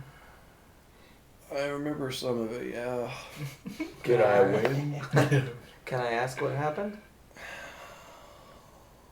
That was granite. That does not that sounds like a explain man I'd anything. want to piss off. Go ring. He's a gray. He looks a little green to me, but He's he's one of those Greysteads. that name means nothing to me. It does mean something to you. Oh, never mind, Uh-oh. it does. It is this world's version of the Pinkertons. I was wondering. I was like, we have a strike going on. I wonder when the Pinkertons will show up. Gotcha. Alright. He was trying to persuade me to not strike. I And see. you can see what happens when you tell him no. How many of them are in town? It's just him. Oh, It's all they need. that seems fair to me. Alright, well, you are better than you were last night. You're gonna be hurting a while, though. Hmm. How did I get up here? We brought you up. Okay. Well, if he's a gray, I think that I made an enemy last night. And now we're Figures. gonna leave you alone. Yep. we're gonna leave him alone to sabotage the. But it's fine, because Oh, yeah. Steven and his character will absolutely warn us about this before we leave. There's no way Steven would keep this to himself and decide to deal with it on his own. I mean, provided that you guys come and talk to him, yes, Prof would definitely fill you in. So one by one, we're splitting the party. Right. Yes. Please stop. Guys, I'm not feeling it. I just. It's like I'm gonna go off on my own and set some charges. We'll cover more ground if we split up. What could possibly Everybody happen? split up. Two of you go up and deal with the gangs, and then these two will go and talk to the elf. I'll stay in town, and he'll make his way up this way. Okay, I will. I mean, what is it? What are your plans for the day? Because I suspect that the headache that I'm sure you're experiencing will not be going away until probably end of next week. I'm just gonna lay here for a little while. All right. Well, bed's free if you need it. Okay. So who is this guy, sir? This is a guy who was getting beat up in the alleyway. Because he's somehow he's- involved in the strike. Yeah. The guy beating him up was essentially a Pinkerton. Gotcha. Do you know where Gray lives by chance? Oh. No? No, I don't. Alright. I think he lives somewhere out in the woods. That makes it a little harder. Alright. Well, get some rest. You can stay here the rest of the day. Jaren, Sorry you're sharing room with me, Breakfast. because I've got a stomach bug, but I'll be out most of the day. You're welcome to the room as long as you need it, though. He'll go to the door and... What? For the most part, by now your stomach bug would have gone away. Okay. You still have the -2 discomfort, but that's just Yeah. natural stacks. So Get down to the common room or whatever. I imagine you all are down there by now, having. As I said, I don't know what having Bellamy's doing, breakfast. but the three of us are definitely down there eating breakfast. Yeah, I'd be hanging out with you guys. Morning all. Morning Morning. there, sunshine. How you feeling? Been worse. Been better. I had the weirdest dream last night. What's your dream about? Tell me about it. I got woken up and I drug a half-dead guy into a room. Really? You weren't there, but everybody else, well, you weren't there either. But everybody else was there. Everybody except most of you. Everyone except half of you were there. and you were there, and you were there. Sounds like a mighty fun dream. So, talking about our strike in town. You all know about the Greys? I assume we've all heard of the Greystones. You all are aware of the Greystones. They're quite infamous. So our friend that you took up to my room last night was on the receiving end of the fist of a Grey. Our friend that you... I feel like I'm missing a couple pieces here. I gather that wasn't a dream then. What? There was a gentleman outside who appears to be in some way related to the strike, who was having his teeth rearranged by apparently a Grey by the name of Granite. Oh, well, that's You a very two- gray name. You two know who that is. You traveled with him west. Merrill Granite. A half-orc man that the Duke took a liking to and talked to quite a bit on your travels I westward. thought that we had a Pinkerton's shop already. He's intense. I know. I know him. Yeah. I know him? I know him. Yeah, you know him.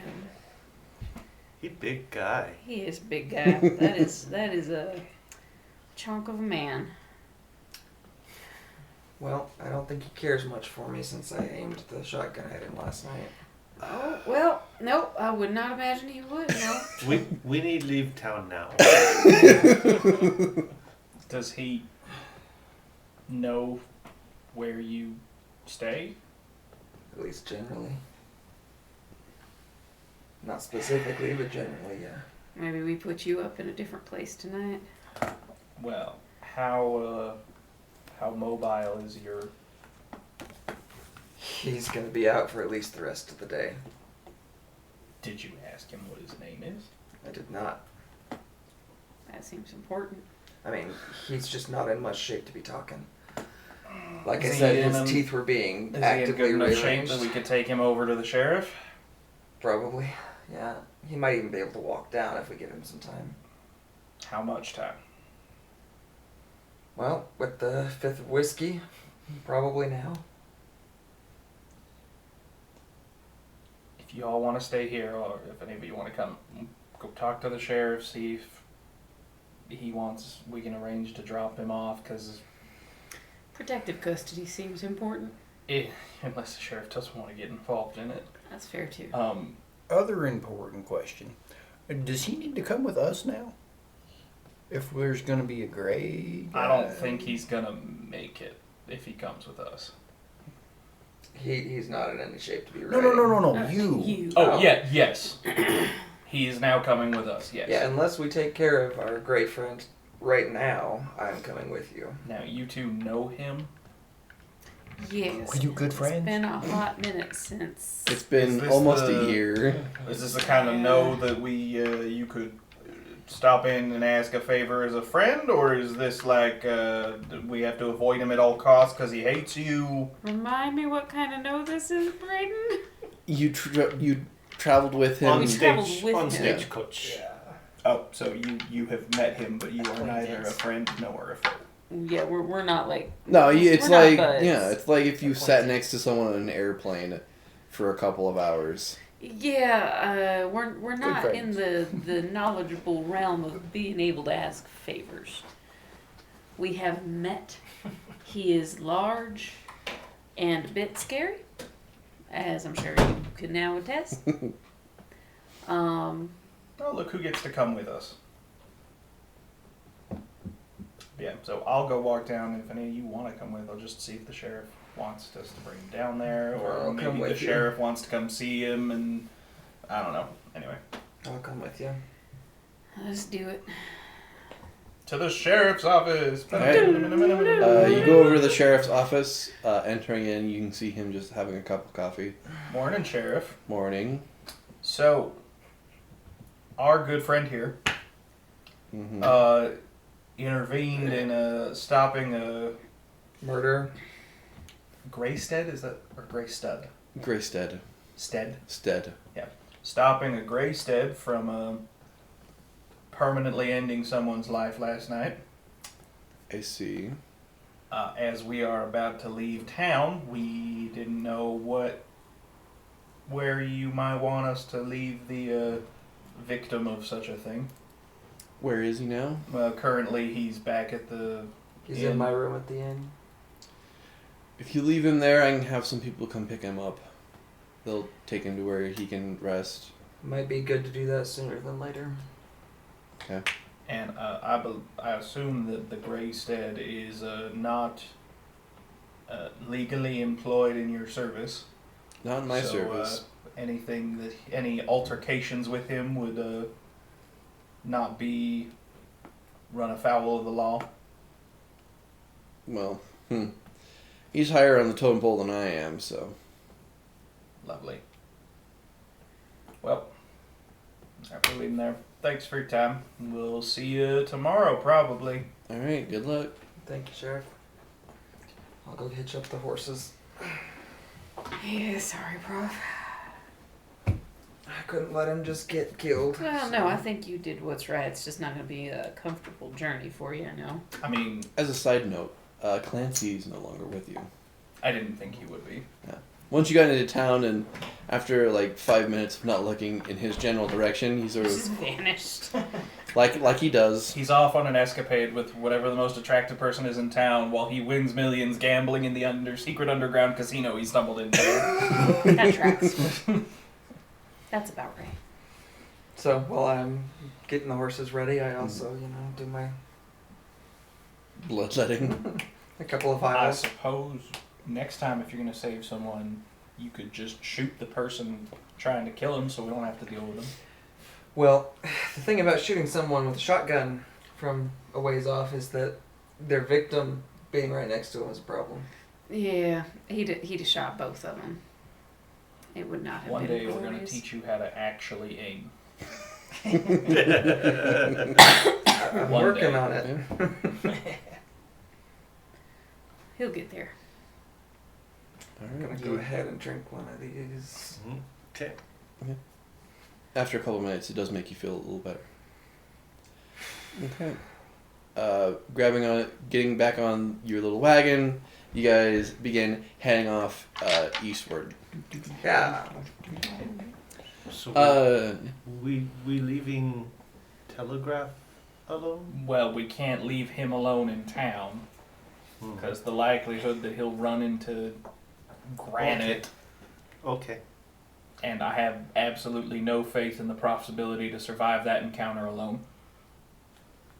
That's fair. Depends on from how far off he decides to shoot. If he decides to do the punching thing, then maybe. But if he uses a gun, then I mean, I suspect he would corner you where you are unarmed. that doesn't happen. Okay.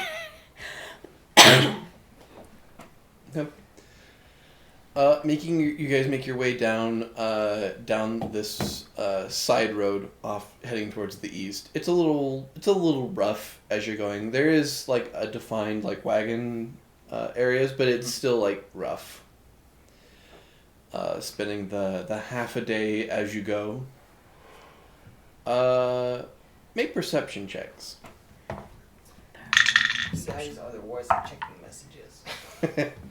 Why on earth would I check for a message? Why would we go there to look for a message? That's kind of the... 5. 5. 15. I don't 10. get messages. 10. I'm in town. 15. 15. You know, 14. actively 14. observing. Okay. I might need to get a message to you guys. To my 14 and aboves, as you're going, you can see occasionally in like the pine trees, sort of tucked into like the shade and whatnot. You do see occasionally like owls and all of that, sort of as you go.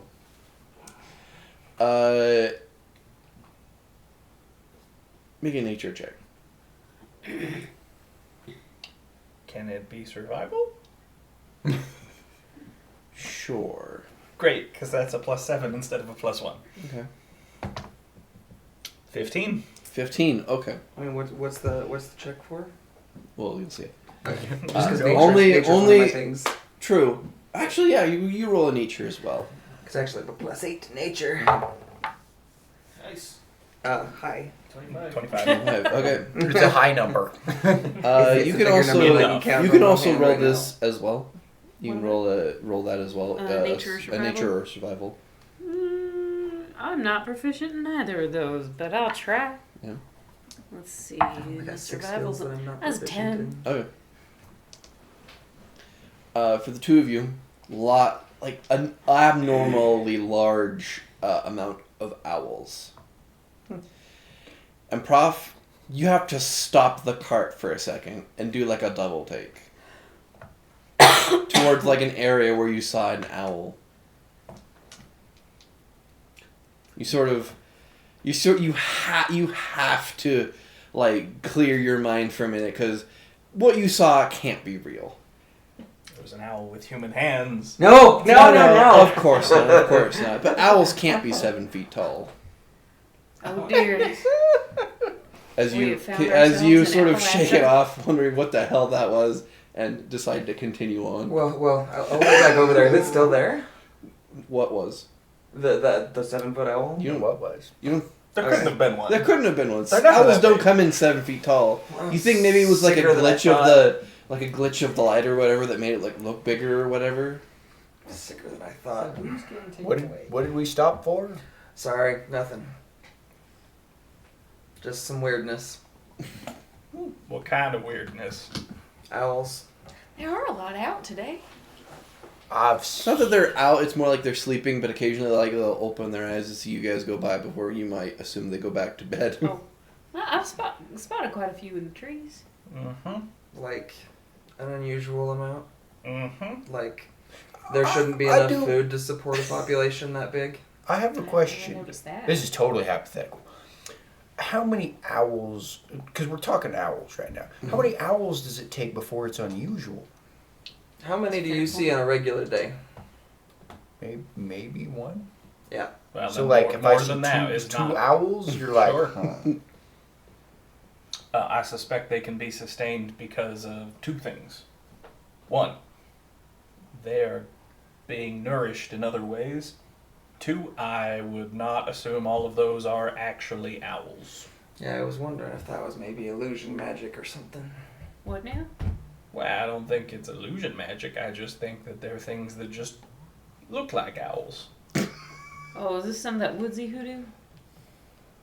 Probably. Okay. I respect it. I don't know Let's much go a about little it. faster, though. An individual elven woman living half a day outside of civilization that we are sent to ask about a magic seedling to build a god-killing or an angel-killing weapon. Owl House? No, Oh. I don't own that IP, unfortunately. Look, it's Hootie! Anyway, so given all those things, yes, I would assume that we're visiting someone skilled in, what'd you call it, hoodoo? I would assume so. Genius. I mean, I didn't coin the phrase. I'm actually not sure. Out of character, I'm not sure if that's like a culturally appropriate phrase. Hoodoo?